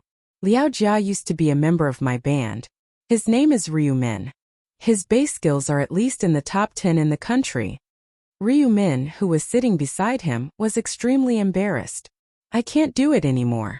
I might not even be in the top 1,000. Ryu Min's bass skills were well known in the circle. Otherwise, he wouldn't have been qualified to be a member of Liao Jia's band. But after opening the bar, he had less and less time to practice. At most, he could only perform on stage by himself, so his level naturally dropped a lot. Liao Jia was loyal to his friends. When the band broke up, he didn't mistreat them. Later, when the band was reorganized, he invited Ryu Min again. But Ryu Min had chosen to stay in Hangzhou.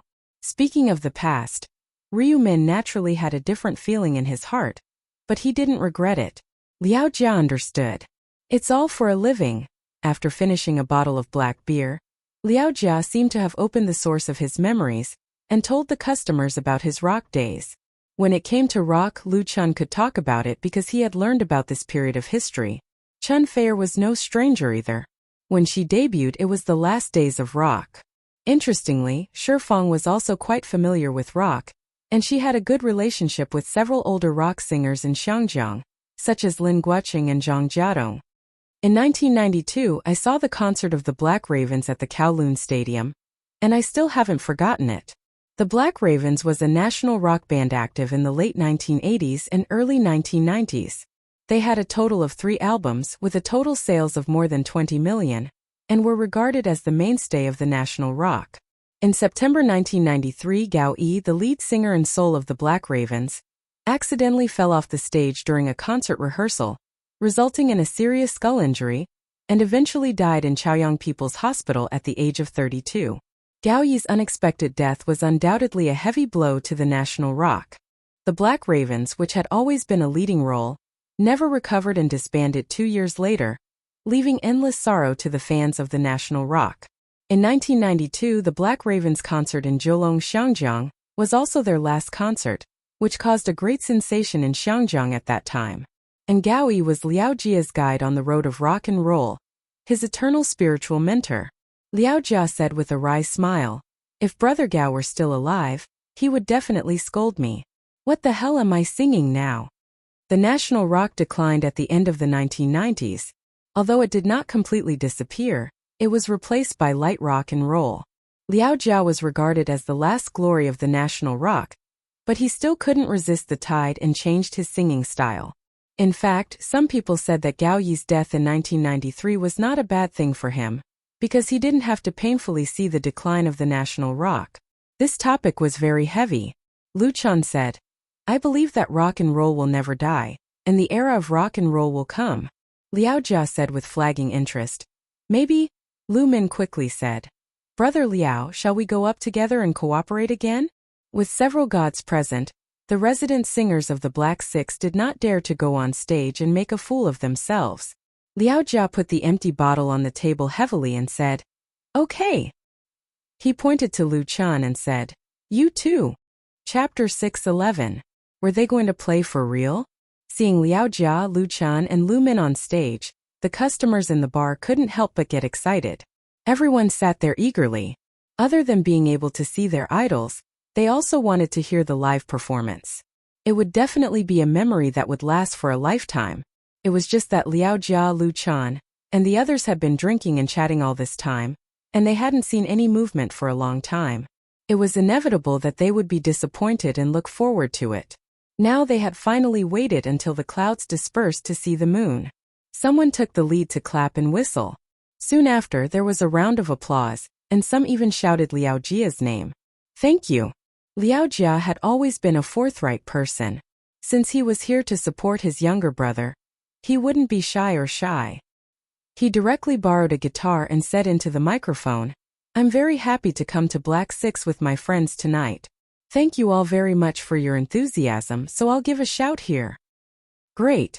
Following the enthusiastic cheers, the atmosphere was like a powder keg that had been ignited and instantly exploded. Liao Jia was already used to this kind of scene. He raised his hand to signal everyone to quiet down, then pointed behind him and said, "First, let me introduce my band member, the bass player Lu Min." Everyone laughed, and the atmosphere was filled with joy. Then there was a round of enthusiastic applause. Lu Min cupped his fists in thanks. "My humble self." Liao Jia then pointed to Lu Chun. "This is the guitarist." "What's his name again?" Everyone laughed. "Lu Chun." Liao Jia slapped his head and said, "Oh right, his name is Lu Chun. He's a very good young man. If he doesn't play well, everyone should give him some face and encourage him." The laughter became even louder, and even Chan Feier and Shifang couldn't help but laugh. In the domestic pop music scene, Lu Chun's guitar skills were recognized as outstanding. Of course, Liao Jia had every right to make fun of Lu Chun. He had long since mastered the guitar. Lu Chun also laughed. He moved closer to the microphone and said, "Thank you everyone." Then Liao Jia introduced the keyboardist and drummer. This time he really didn't know who they were, but Lu Min reminded him. 5 people, a standard rock band. Liao Jia patted the guitar in his arms and said, "I haven't sung for a while. It's rare to have so many good friends here. I'll sing Old Guy first tonight." Old Guy was one of Liao Jia's rock classics. This song was very popular in the 1990s, and was regarded as the most zeitgeist work of Liao Jia and his Black Memory Band. It was deep, heavy, and full of vicissitudes. The melody was soul-stirring, and the lyrics had a strong aura that only belonged to that era. Liao Jia's fans were all familiar with the song Old Guy. Of course, everyone clapped and cheered with all their might. Liao Jia turned his head and looked at Lu Chun. Lu Chun gave him an okay look. He was also familiar with this song. Liao Jia was relieved. Coming here tonight, including singing on stage, was an impromptu idea. There was no prior rehearsal. If Lu Chun did not know how to play, it would be embarrassing.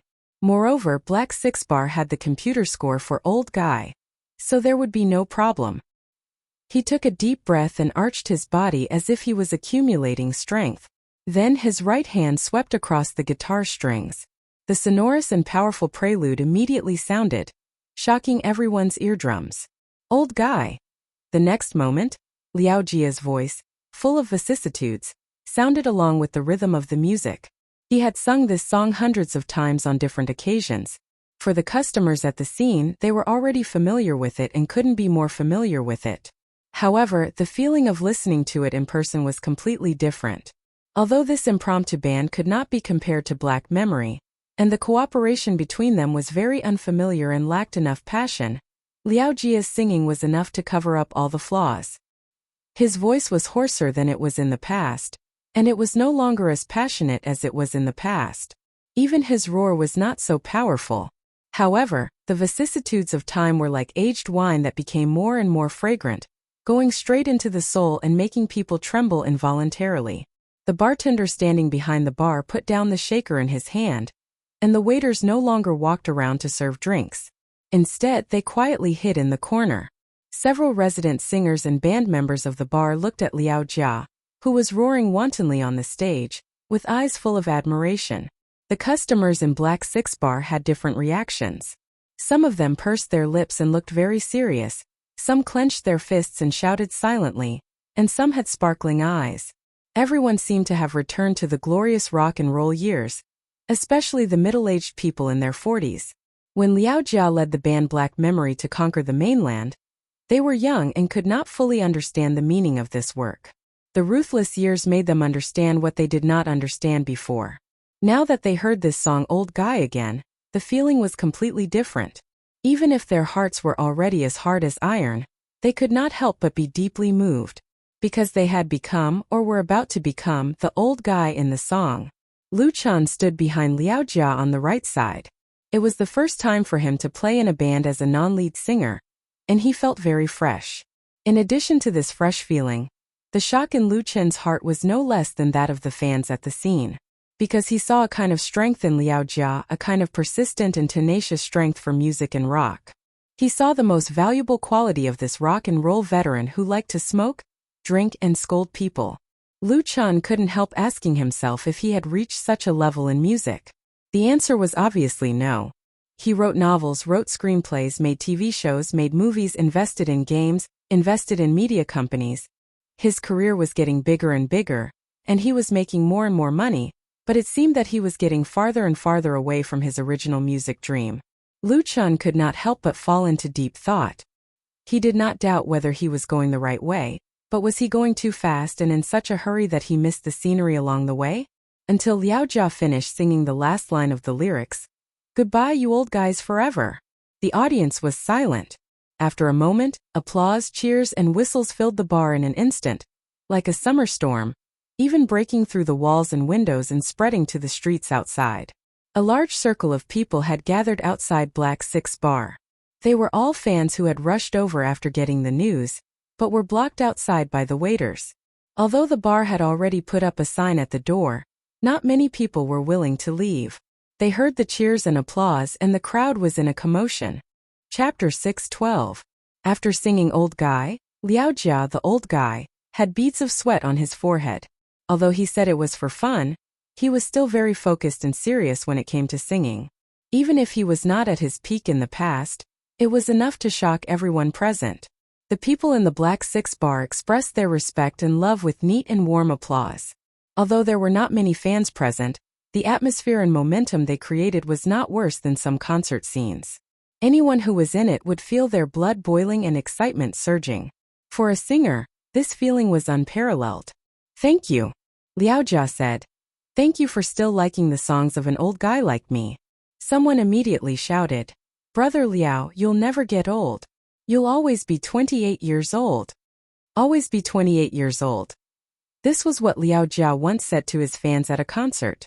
Those who were familiar with Liao Jia knew this joke. Many people laughed and shouted, "Brother Liao will always be 28 years old." Liao Jia also laughed.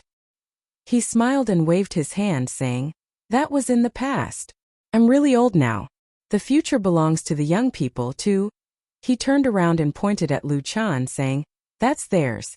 Let Lu Chan sing a song for you." Okay. Although Liao Jia only sang Old Guy, and had no intention of continuing, everyone was still satisfied. Moreover, Lu Chan was also a singer they liked. Therefore, the applause continued to welcome Lu Chan. Lu Chan found it hard to refuse the enthusiasm.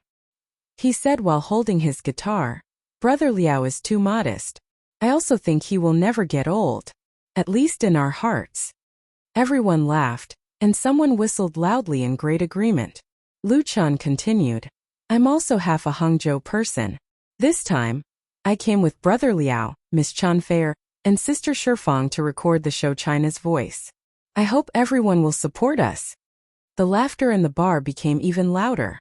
No one expected Lu Chan to advertise his show here. A few fans shouted, "We'll definitely support you." "Thank you," Lu Chan smiled and said. "Then I will sing a song for everyone. I wrote this song before, but I have never sung it. I hope everyone will like it." Huh. Lu Chan was going to sing a new song. Everyone suddenly became excited. Everyone felt that tonight was too perfect. They were really too lucky. Today was actually a very ordinary day, but they were lucky enough to meet their idol here. First, they heard Liao Jia sing Old Man live, and then they would be able to enjoy the new song composed by Lu Chan. People would die of envy if they said it out loud. Many people took out their mobile phones and showed off in blogs, Tieba or QQ groups. He had never had such an opportunity before, and there might not be another one in the future. If he didn't show off now, when would he? Even Chan Fair pointed his phone camera at Lu Chan. However, she was not only recording, but she also opened the Whale TV app on her mobile phone, logged into the account of Lu Chen's Anchor Studio, and opened a live broadcast for him. Lu Chan signed a sky-high endorsement contract with Whale TV. Of course, he had the obligation to work after taking other people's money. There were also requirements for live broadcast time, so he couldn't be too casual. So usually, if Lu Chan had any important activities, the original studio would arrange for a live broadcast, which brought a lot of popularity and fan resources to Whale TV, and fulfilled his contract. This kind of formal live broadcast usually had advance notice, and sometimes Lu Chan would suddenly open a live broadcast to give his fans a big surprise. All along, Lu Chan has been very sincere in managing his fans, so he has never abandoned the fans he first met in Whale TV, nor has he abandoned the Whale TV that gave him strong support. It's just that most of the time Lu Chan couldn't do it himself. He had to borrow the hands of others. For example, the current Chan Fair. Chan Fair installed the Whale TV app on her mobile phone. She did not open a live broadcast in it, just to help Lu Chan complete the contracted time when it was inconvenient for him. Wasn't this an excellent opportunity? Of course, she also felt that it was quite interesting and fun. On the Whale TV side, Lu Chen's Anchor Studio logged into the live broadcast, and his online fans all received the system notification, so they ran over immediately. Wow! What day is it today? Big Lu Chan started a live broadcast? I just saw on the blog that my Chan, my Fei, Liao Jia, and Shifang were eating together. What happened? Could it be that China's Voice? Throwing flowers to celebrate. I haven't seen my Chan on Whale TV for a long time. Damn, I just came up and I saw a bunch of aircraft carriers. It's going to explode again. Hey, which bar is this? I saw Lu Chan. I'm curious, who's taking pictures with their mobile phones? I'm curious too. All kinds of bullet screens and GIFs flew up, filling the interface of the Anchor Studio. The number of viewers in the room skyrocketed. Worthy of Lu Chen's title as the #1 celebrity anchor of Whale TV, Chan Fair, who was holding the camera, saw the bullet screen messages on the screen. She pursed her lips and smiled, reached out to open the anchor window, and used the front camera to take a picture of herself at the same time, appearing in the anchor studio. The anchor studio suddenly exploded, and the fans were excited. It's actually my Faye. Chun Fair, Chun Fair, Chun Fair, Chun Fair, Chun Fair. As I expected, it's my Chun and my Faye. That's great. Don't say anything else, let's throw the fish balls. My Fayer will always be so beautiful. If the most popular person in Lu Chen's anchor studio is Lu Chan, then the second is Chan Fayer. It's just that Chan Fayer doesn't have much time to appear on screen, not to mention that she personally acts as an anchor for Lu Chan. But as long as she doesn't say a word or interact with the fans, everyone is still extremely satisfied. Then at this time, Shi Fang, who was sitting next to her, came over and curiously wanted to see the effect of Chan Fayer's selfie. As a result, she also appeared in the selfie. This time, the fans directly exploded. Shi Fang. What the F***CK, the two heavenly queens. The live broadcast tonight is going to set a record, so lucky. It's really Shi Fang, I'm your fan. I feel like crying. In just a few minutes, the online fans in the live broadcast room have exceeded 200,000, but everyone's attention was completely attracted by the two heavenly queens, ignoring Lu Chan, who was preparing to sing on the stage. Chapter 6:13. The lights in the bar dimmed, and the light from a spotlight fell on Lu Chan. Lu Chan sat on a high stool. He put one foot on the stool and held the guitar casually, gently plucking the strings. Lu Chan had a feeling of going back to the past, back to the time when he was a resident singer in Forget Grass Bar. But now he is not the original him. Time is too fast and too many people and things have changed. Soon the bar quieted down, and the emotions aroused by Liao Jia's song Old Guy gradually subsided, and the atmosphere became peaceful and relaxed.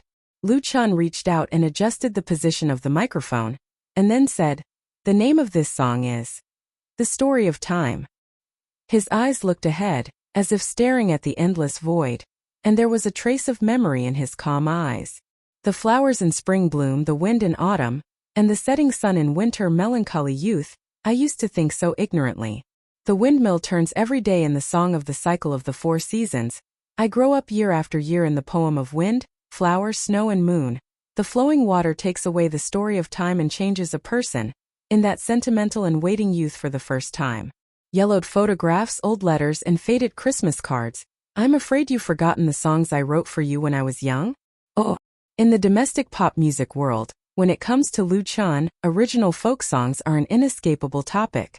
Lu Chan created his own world with his original campus folk songs.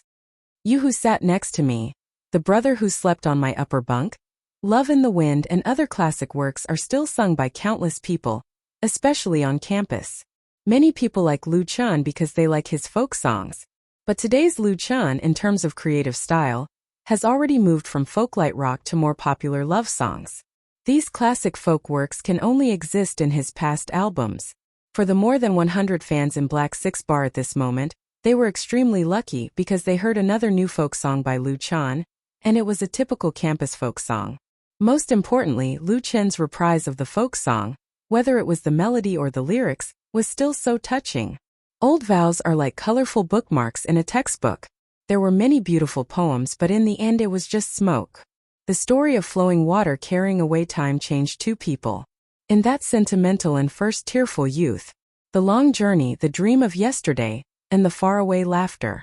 How many journeys did it take for us to meet again? No longer the old familiar me with the old feverish dreams, nor is it the familiar you of the past who still has the same smile. The water which carries away the time changes us. In those sentimental memories of youth. Who didn't have a past? Who doesn't have youth? Who doesn't have a past worth remembering? Looking back on the past, who doesn't have regrets in life? This song, The Story of Time, which was played and sung by Lu Chan, easily evoked the memories buried in people's hearts. Youth is fleeting. Time is fleeting. The flowing water takes away the story of time, and also takes away the sentimental youth. The listeners in Black 6 Bar were basically in their 30s or 40s. Most of them had already got married and started a career.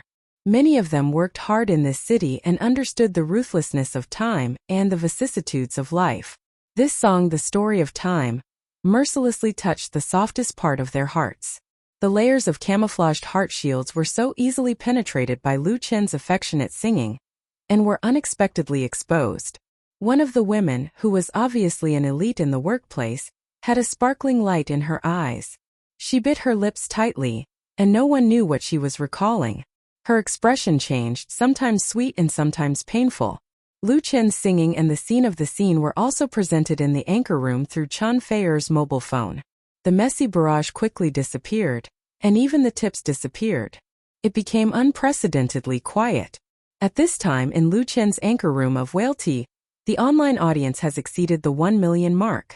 Although Chen Feier still held her mobile phone dutifully, her mind was not on it at all. She was also deeply moved by this song, The Story of Time. She stared at Lu Chen intently, and her eyes flashed with tenderness. Time is ruthless, and her youth is also passing away. But to be able to be with Lu Chen, what a blessing in life. In those sentimental memories of youth for the first time. When Lu Chen sang the last line of the lyrics and played the last note, the audience was silent. Everyone was still immersed in the atmosphere created by the song. No one applauded, cheered, or spoke. It was not until the crisp sound of a bottle falling that everyone seemed to wake up from a dream. Then the applause sounded fiercely. It was very neat, pure, and clean. Everyone could only express their love for the story of time in this way, as well as their admiration for Lu Chen. At the same time, they thanked him for creating a new folk song that could become a classic. Chen Feier temporarily turned off the live broadcast.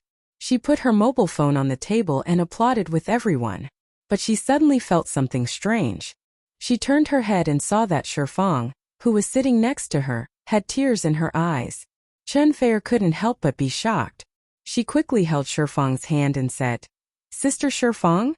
Shifang embarrassedly raised her hand to wipe her tears. She said with a smile, "I'm sorry. I remembered something from the past. Lu Chen's song is so well written. Who doesn't have a past?" Chen Feier nodded understandingly and said softly, "Then let's go back early." Because she could see that Shifang's smile was very forced. Obviously, she was full of worries. Shifang shook her head and said, "No, it's rare for everyone to come out and have fun." Chen Feier insisted, "I'm a little tired too. I have to record the show tomorrow. I'll rest early tonight." Ignoring Shifang's objection, she called Lu Chen back and said that she wanted to go back. Lu Chen noticed Shifang's expression. Of course he had no objection, but he respected Liao Jia and said, "Brother Liao, let's go back first. What about you?" Liao Jia smiled and said, "I've had a good time tonight. Let's go." He said he was going to leave and he was very straightforward. Seeing that Lu Chen and the others were about to leave, the fans in the bar were very reluctant, but they also knew that they couldn't be too greedy.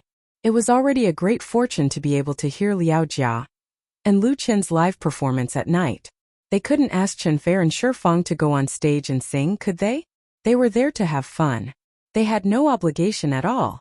So although it was a pity, Lu Min still led everyone to send off the big stars of the pop world with applause. Note: lyrics/composer of Story of Time, Luo Dayo. Chapter 6:14. Lu Chen had just come out of the Black Six bar when he was shocked by the scene outside. He did not know when, but the bar was surrounded by countless people, blocking the entire street. Anxious car horns could be heard from afar, and many police officers were trying to maintain order. When they saw Lu Chen and the others, there was a commotion in the crowd, and many people started shouting, "Lu Chen! Chen Feier! Shifang!" These people were all fans who had rushed over after receiving the news. They could not enter the bar, so they waited outside. Among them were many teenage girls, holding fluorescent placards in their hands. Now that they had finally seen their idol, the fans could not hold themselves back anymore, and they all rushed over. These passionate fans wanted to get close to their idol, to get an autograph, to take a picture, or even to shake hands. Everyone had the same thought, and the scene became even more chaotic. If it was not for the bar staff and auxiliary police forming a human wall in time to stop the crowd, Lu Chen and the others would have been drowned by the crowd. Seeing this situation, Lu Min, who was escorting them out, was so scared that he started sweating. If anything happened, he would be the one to blame. What was supposed to be a good thing was going to become a bad thing. "Go back, let's go back first." Whether it was Chan Feier or Shi Fang, they were both people who had experienced great storms and waves. They had seen all kinds of fans, so they calmly retreated to the bar immediately, so as not to cause more trouble. Lu Chen followed them back. Lu Min wiped his cold sweat and said, "Let's go through the back door, there's a small path out." Lu Chen. A girl's cry came from outside the door, and it was very loud. Lu Chen could not bear to hear it. If he was alone, he would have no problem meeting his fans, signing autographs, taking pictures and so on. However, he had Chan Feier and Shi Fang with him, so he could not act willfully. Ignoring her was the right choice. He silently apologized to the fan in his heart, then took out his phone to inform his assistant to drive to the nearest back door of the bar to pick her up. With Ryu Min's cover, they were able to return to the hotel without any mishaps. From that night onwards, Lu Chen and Chan Feier would no longer be staying at Tian Tian's house, and officially moved to the Shangri-La Hotel. That was because the five-star hotel was the sponsor of The Voice of China. Not only did they sponsor the show, they also hosted the 4 superstar coaches for free. The 4 of them each had a luxury suite on the 58th floor. The hotel specially strengthened security and designated a special VIP area. Normal people could not enter, including paparazzi. Although Lu Chen and Chan each had their own rooms, they were definitely staying together. However, Chan Feier did not return to her room immediately, but went to Shi Fang. Lu Chen, on the other hand, turned on the computer in his study and logged into his blog. He posted a new post on his blog. He represented Chan Feier, Shi Fang, and Liao Jia to apologize to the fans waiting outside Black 6 Bar that night for not being able to sign autographs and take pictures with them. He sincerely asked for everyone's understanding, and also asked for everyone's support for the first season of China's Voice that would be broadcast on Friday, the 19th. Lu Chen's Waves blog followers had long exceeded 50 million. Furthermore, it was the weekend, so the moment his post was posted, it immediately attracted a large number of fans' attention and replies. The fans naturally expressed their understanding. Although there were many people outside the bar, to Lu Chen's fanbase, it was not an exaggeration to say that they were just a drop in the ocean. Everyone said that they were looking forward to the broadcast of China's Voice. There were even fans who expressed their love for Lu Chen's new song, Story of Time, and hoped that Lu Chen would release a single. It was only then that Lu Chen found out that the video of him singing Story of Time at Black 6 Bar had already been posted online. It had already been forwarded and spread on various blogs, and the song had also made his fans very excited. This song is too good. It's a pity that it was recorded on a phone, so the quality isn't that good. I've listened to it more than 10 times, and I still can't get tired of it. It's true. I even cried listening to it. I still like the ballads that I wrote in the morning. It's very touching. It reminds me of my youth. Lu Chen happily browsed through the comments. For a singer, the sense of accomplishment that his work could be sincerely liked by his fans was not something that could be compared to how much money he earned. At that moment, Chan Feier returned. She came to Lu Chen's side and looked around curiously. "What are you laughing at?" Lu Chen carried her to sit on his lap and said with a smile, "It's nothing. Is Sister Fang all right?"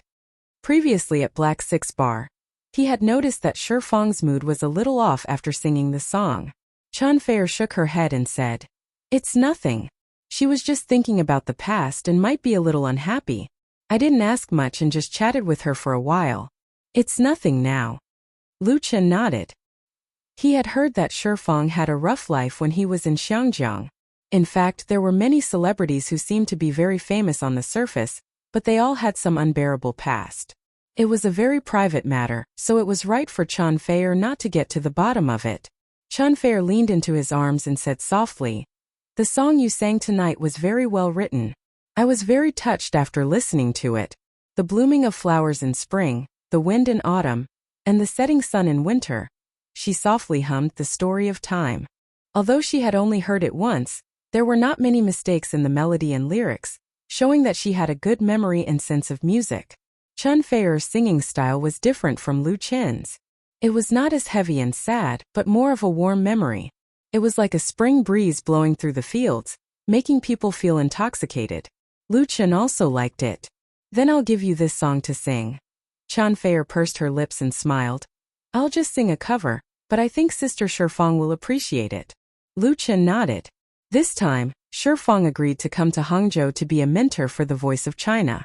Other than giving face to Lu Gangsheng, she was also giving him big face.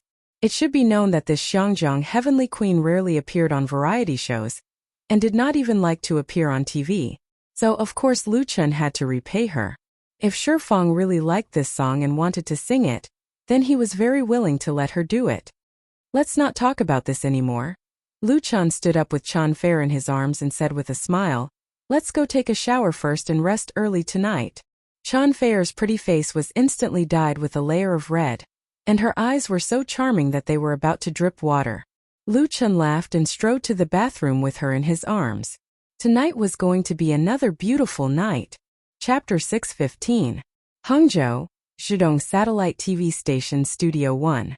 This studio, which can accommodate 1,250 viewers, was just opened by Zhidong Satellite TV Station at the beginning of this year, replacing the original main studio. It was also the recording place for the first episode of the first season of China's Voice today.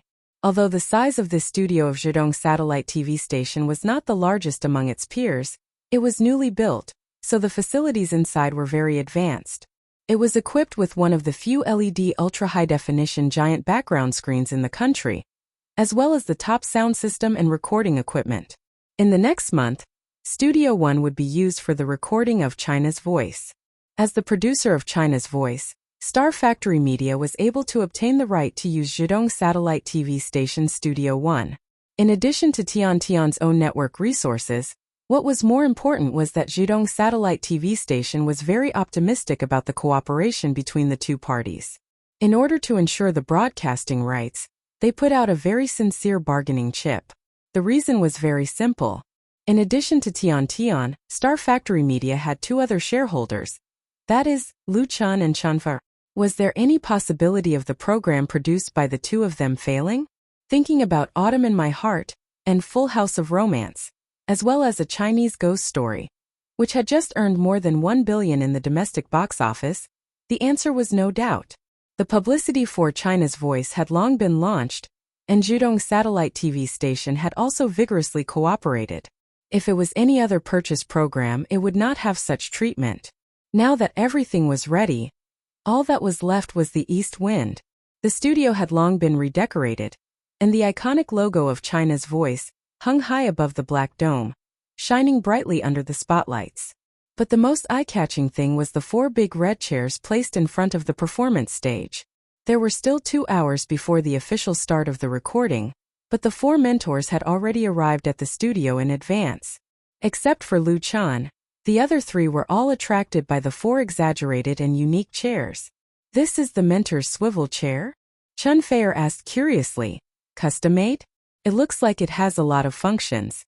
She had seen the planning plan of China's Voice a long time ago and knew that the mentor's swivel chair needed to be specially made to highlight the uniqueness of the program and to enhance the difference between China's Voice and other reality talent shows. However, this was the first time she had seen a complete swivel chair. These 4 chairs were placed in front of him. First of all, their imposing manner was quite astonishing.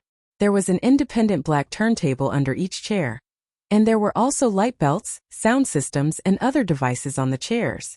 Lu Chen smiled and replied, "Yes, the structure of the instructor's swivel chair is a little complicated. This is because this is an intelligent, high-tech, and high-end product. The system precisely controls the audio, lighting, rotation, and other functions. There are also massage functions and so on. Everyone can sit on it and feel it now." After coming up with the idea and proposal for the Voice of China, he basically did not bother with it anymore, leaving it to Tiantianwei Star Factory Media to handle. Only the 4 rotating coaches' chairs were supervised by him throughout the entire production process. The main body of the swivel chair was made with a bright red leather high back and cushion. It was necessary to ensure that the mentors did not wear headphones and had their backs facing the students, yet still have the best listening effect. This set a very high requirement on the structure of the chair, and at the same time the distance between the chair and the main sound system was also very particular. The basic design was personally drawn by Lu Chen, and the functional requirements were also proposed by him. For example, the swivel chair had a core component, a motor installed under the chair that was responsible for precise rotation. It also had a shock absorption function, and a locking device was installed in the background to ensure that the chair would only rotate when a button was pressed. With all these factors and the small number of production, the accumulated cost was very high.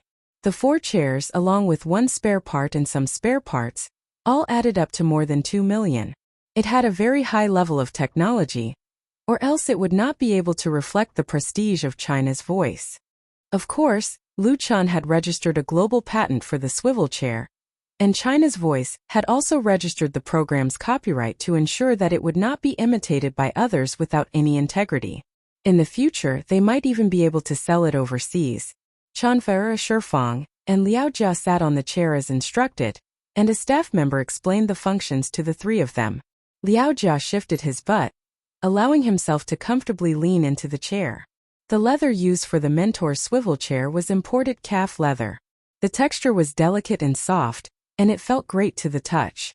Coupled with the design being in line with the principles of ergonomics, the wrappability and support were excellent, and the feeling of sitting on it was naturally extraordinary. He even tried out the massage function of the chair, and then gave a thumbs up to Lu Chan. Like it? Lu Chan could not help but laugh. It would be a problem if he did not like a chair that was worth 400,000 renminbi each. Chan Fei pressed a hidden button under the armrest, and a gentle breeze blew, causing her hair to flutter. Shifeng found it interesting and also gave it a try. The 2 heavenly queens were like little girls having a lot of fun. Lu Chan did not know whether to laugh or cry. After letting the 2 of them play for a while, he gestured to the staff member. The next moment, the 4 swivel chairs automatically rotated, with the back facing the stage, while Chan Fei and the other 2 were facing the audience. That was one of the biggest features of China's The Voice, and that was the blind selection of mentors. The mentors chose their students based solely on the singer's voice. It did not matter if the student was old or young, fat or thin, beautiful or ugly. The only way to impress the mentors was through their capabilities. That gave people a sense of fairness, because the phenomenon of judging people based on their appearance was always present, be it in the real world or in the entertainment industry. In fact, it was quite a serious problem. In the past, there were many talent shows where the first choice was for handsome men and beautiful women. It was useless for those who were not good-looking, sang well, or danced well. Even if they were lucky enough to get a good ranking, they would not get the chance to sign a contract. The model of China's The Voice could be considered as a small subversion. Chan Fei and the other 2 knew the rules of China's The Voice beforehand, so when the chairs rotated, they were not too surprised, but felt that it was something new. One of the swivel chairs was empty, as Lu Chan was standing on the stage. He got the staff member to bring him a guitar, and then stood in front of the microphone. For the rehearsal before the official recording, he would be the first student to go on stage, to be judged by the mentors. Lu Chan plucked the strings and played the prelude. The sound of the strings was transmitted backstage through the microphone, and after being adjusted by the high-tech equipment, it was transmitted into the speakers. It was like a torrent of water, spilling over the spacious studio. Chapter 616. On May 16th, the latest issue of New Economic Weekly magazine was released, and the cover character was Lu Chan. New Economic Weekly is the leading economic magazine in China. It was founded in 1991 and has a history of 26 years. It has been published every week without interruption and has a high influence in China, especially in the economic field. The cover characters of this economic weekly are usually well-known economists, business operators, and people who have influence on the current economic system. Lu Chan, as a star in the entertainment industry, was actually on the cover of New Economic Weekly, which gave people a feeling that it was a bit strange. When did New Economic Weekly also take the entertainment route? On the cover, Lu Chan was standing in front of the microphone with a guitar in his arms. The background was pure black. His eyes were looking straight ahead. His eyes were calm and deep, as if he could see through people's hearts. It was undeniable that this character photo was excellent. Readers naturally felt very surprised and curious. It was not until they read a long character interview article in the weekly that they finally understood that New Economic Weekly was not having a brain cramp, because this article focused on Lu Chan's achievements in the business field. The reporters of New Economic Weekly were quite resourceful. They first dug out the inside story of Lu Chen's investment in setting up the crowdfunding website. Lu Chen not only created a new internet financing model, but also made a lot of profits in the investment process, showing an extraordinary business sense and creative inspiration. Nowadays, the crowdfunding model is one of the hot spots on the internet all over the world. First of all, the crowdfunding website has occupied a high market share, especially in China. Although with the expiration of commercial creative copyrights, similar platforms have sprung up like bamboo shoots after a spring rain, no one has been able to shake the hegemony of the crowdfunding website. According to reliable sources, the crowdfunding website has been preparing to be listed on NASDAQ in the United States. The probability of passing the application is very high, and once it is successfully listed, the market value in the industry will be at least more than $1 billion. And Lu Chen holds 10% of the founder's shares that cannot be diluted, which means that he may have a net worth of hundreds of millions of US dollars in an instant after the crowdfunding website is listed on NASDAQ. How many young people in China who started from scratch are stronger than Lu Chen? In addition, Lu Chen's business achievements are more than that. He also invested in the establishment of Happy Digital Interactive Entertainment Company Limited. Ordinary people may be a little unfamiliar with the name of this company, but when it comes to Happy Farm, I am afraid that everyone knows it. That was because this little game was currently the most popular casual mobile/web game. It had set off a nationwide trend of stealing vegetables. Countless people farmed, fertilized, killed pests, and picked vegetables in their virtual fields day and night. Of course, they also stole vegetables. It had even caused a huge discussion in the media. Happy Farm is the first game of Happy Digital Interactive Entertainment Company Limited. It was reported that many video game giants were interested in Happy Farm and were interested in acquiring or investing in Happy Entertainment. This once again proved Lu Chen's extraordinary business ability. Putting aside the layer of star coat, it is not an exaggeration to say that Lu Chen is a business genius. It is normal for him to be on the cover of the New Economic Weekly. The New Economic Weekly's report, along with its cover, first caused quite a bit of a reaction among the magazine's readers. Then, it quickly spread to the internet, causing an even wider influence. Especially Lu Chen's fans, they were even more surprised. It turns out that Lu Chen is the boss of Happy Farm. I recharged more than 10 yuan. I should have recharged more. My Chen is so mighty, appearing on the cover of the New Economic Weekly. I don't think there are many celebrities in the entertainment industry that can appear on this cover. Right? I remember there was only one in the past because I subscribed to the New Economic Weekly. Come on, big Lu Chen. No wonder Chen Feier posted on his blog about Happy Farm last time. It's all a trick. I Chen am a genius. There is no doubt about it. It wasn't just Lu Chen's fans who were surprised. His friends in the circle were also surprised. Everyone congratulated him and even joked that they wanted the billionaire to treat them. Of course, it was inevitable that some people would say some sour words and even question the authenticity of the New Economic Weekly report. Lu Chen's talent in music and film was enough to make people jealous. Now that he was suddenly said to have a very outstanding performance in business investment, some people felt that it was unacceptable. If I had known earlier, I wouldn't have accepted their interview. In the room of the Shangri-La Hotel, Lu Chen threw the new issue of the New Economic Weekly that had just been sent by his assistant on the desk, and said to Chen Feier with a wry smile, "They want to roast me on the grill." Last week, Lu Chen was interviewed by the New Economic Weekly in Beijing. Because the New Economic Weekly had a great influence in China, and he was also very curious, there was this interview. He never thought that the reporter of the New Economic Weekly would be so well informed. Through this interview, he dug out a lot of details about him on the crowdfunding website and Happy Entertainment.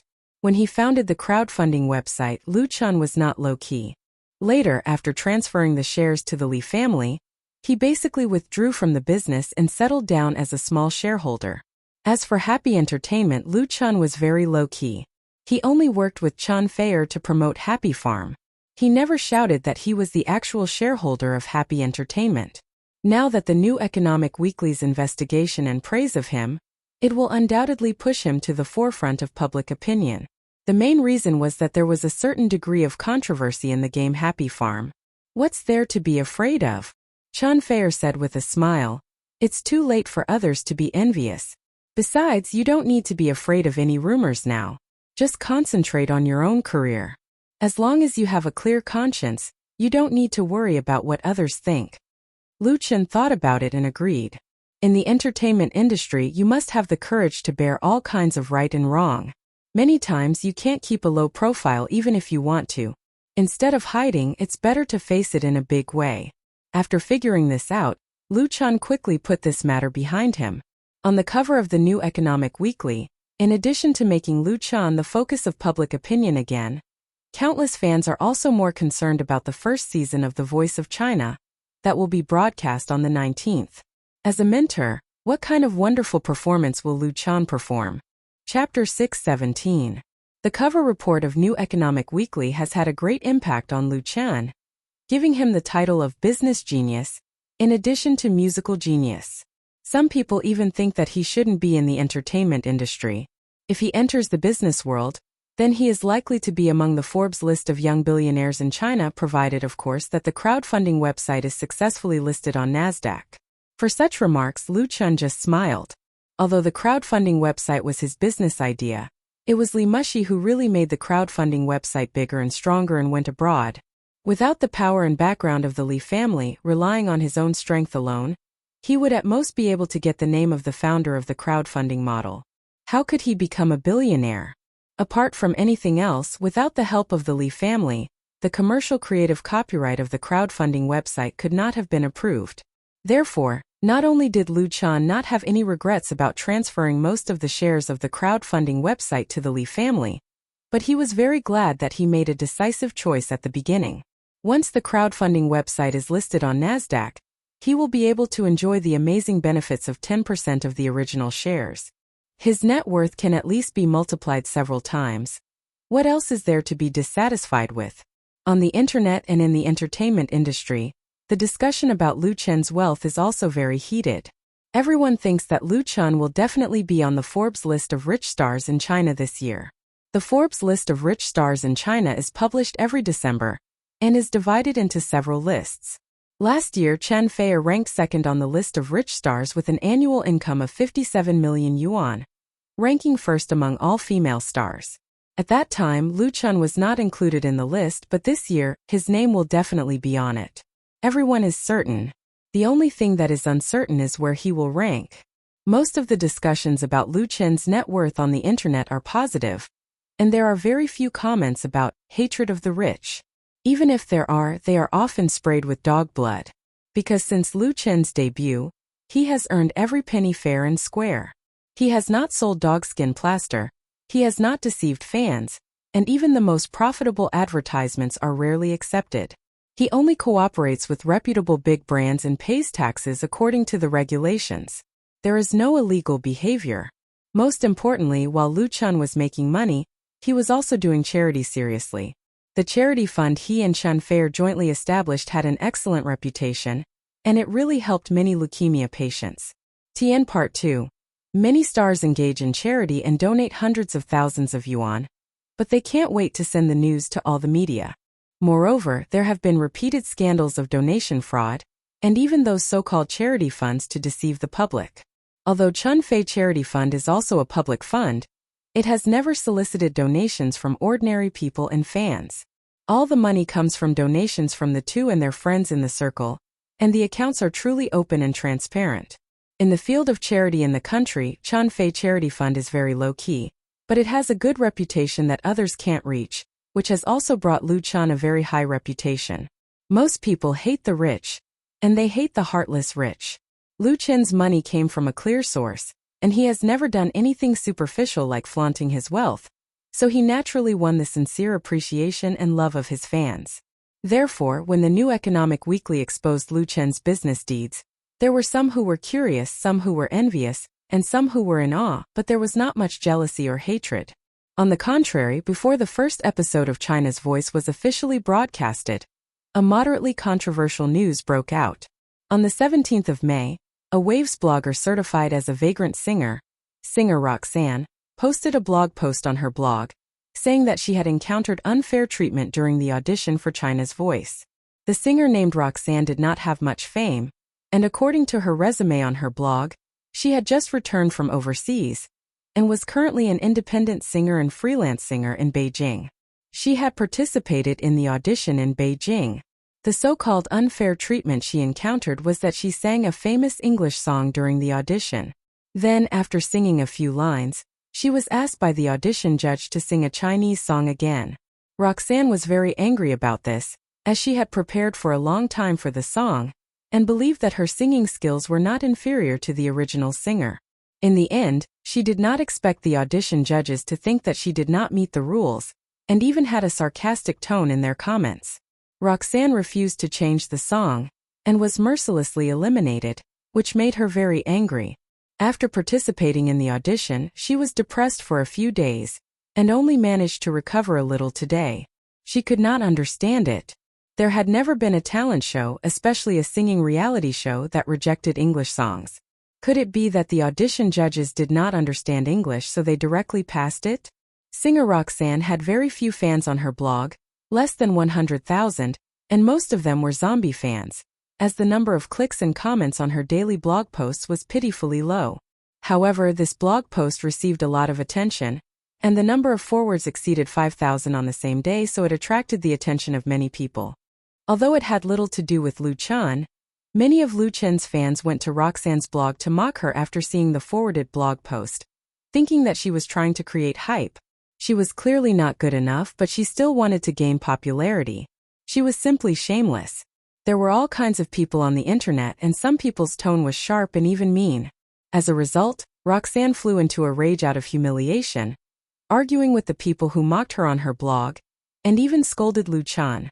This infuriated even more Lu Chun fans, so the blog comment section of Singer Roxanne was flooded with all kinds of sarcasm. Roxanne was not one to be trifled with. The more she was scolded, the more excited she became. She kept posting to accuse the so-called fake reviewers and mobs, thinking that she was being suppressed as a talented and capable newcomer. Because of this, the matter was blown out of proportion, and even Lu Chun found out about it.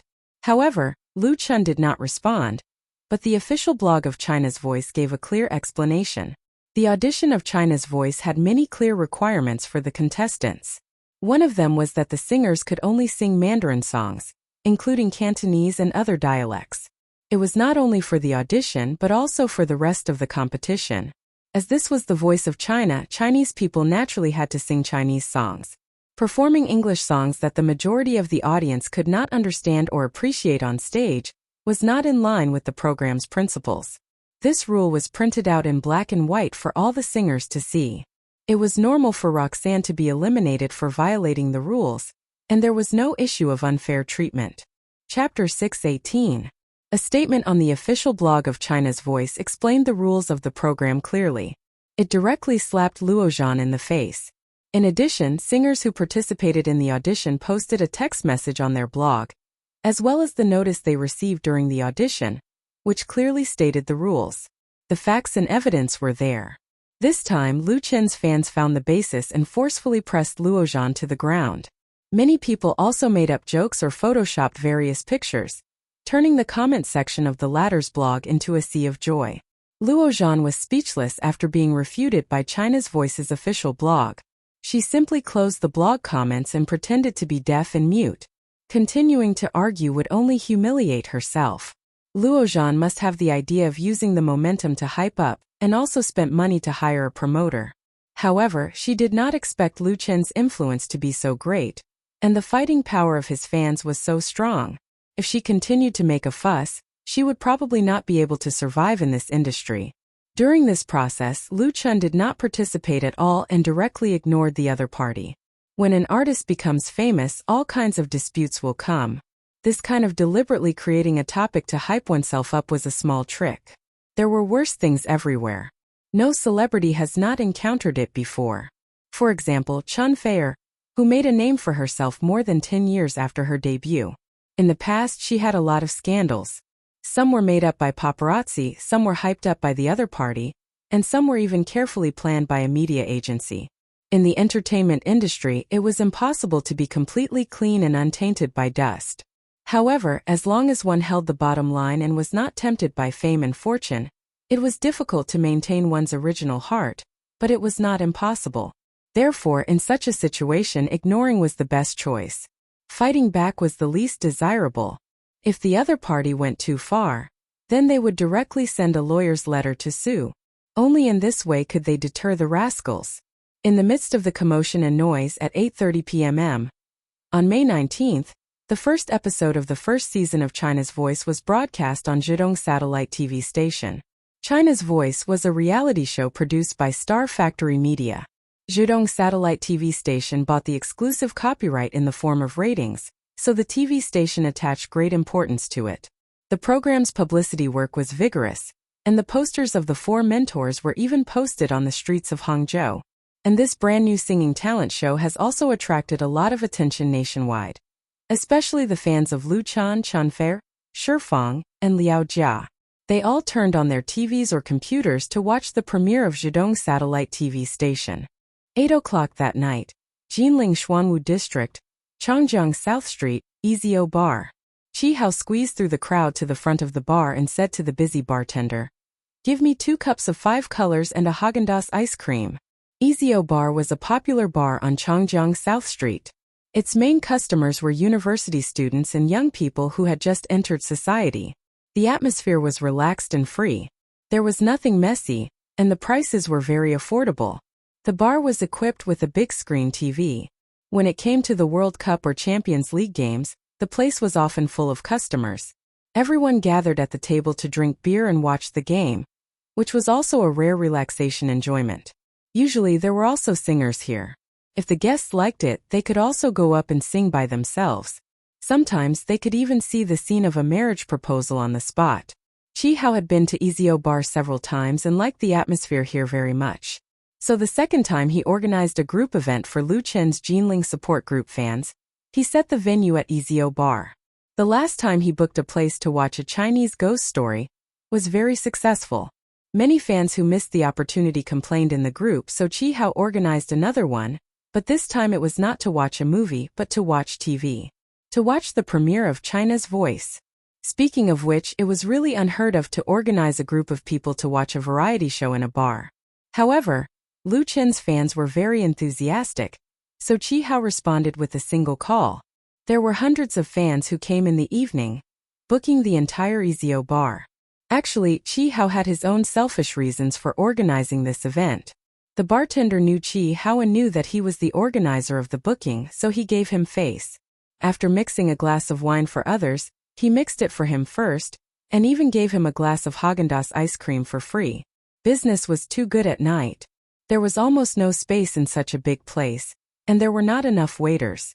Holding 2 cocktails and ice cream, Chi Hao squeezed his way back to his seat. There were already 2 girls sitting at the small table. One of them ordered a cocktail, while the other took a glass of Häagen-Dazs ice cream. And this ice cream girl was Chi Hao's selfish reason. The ice cream girl was also a fan of Lu Chan. Her ID in the support group was Azure Sea. The last time he booked the place to watch a Chinese ghost story, Chi Hao's seat was next to Azure Sea, so they got to know each other. At that time he was already moved by Azure Sea. After finding out that she did not have a boyfriend, he carefully started to pursue her.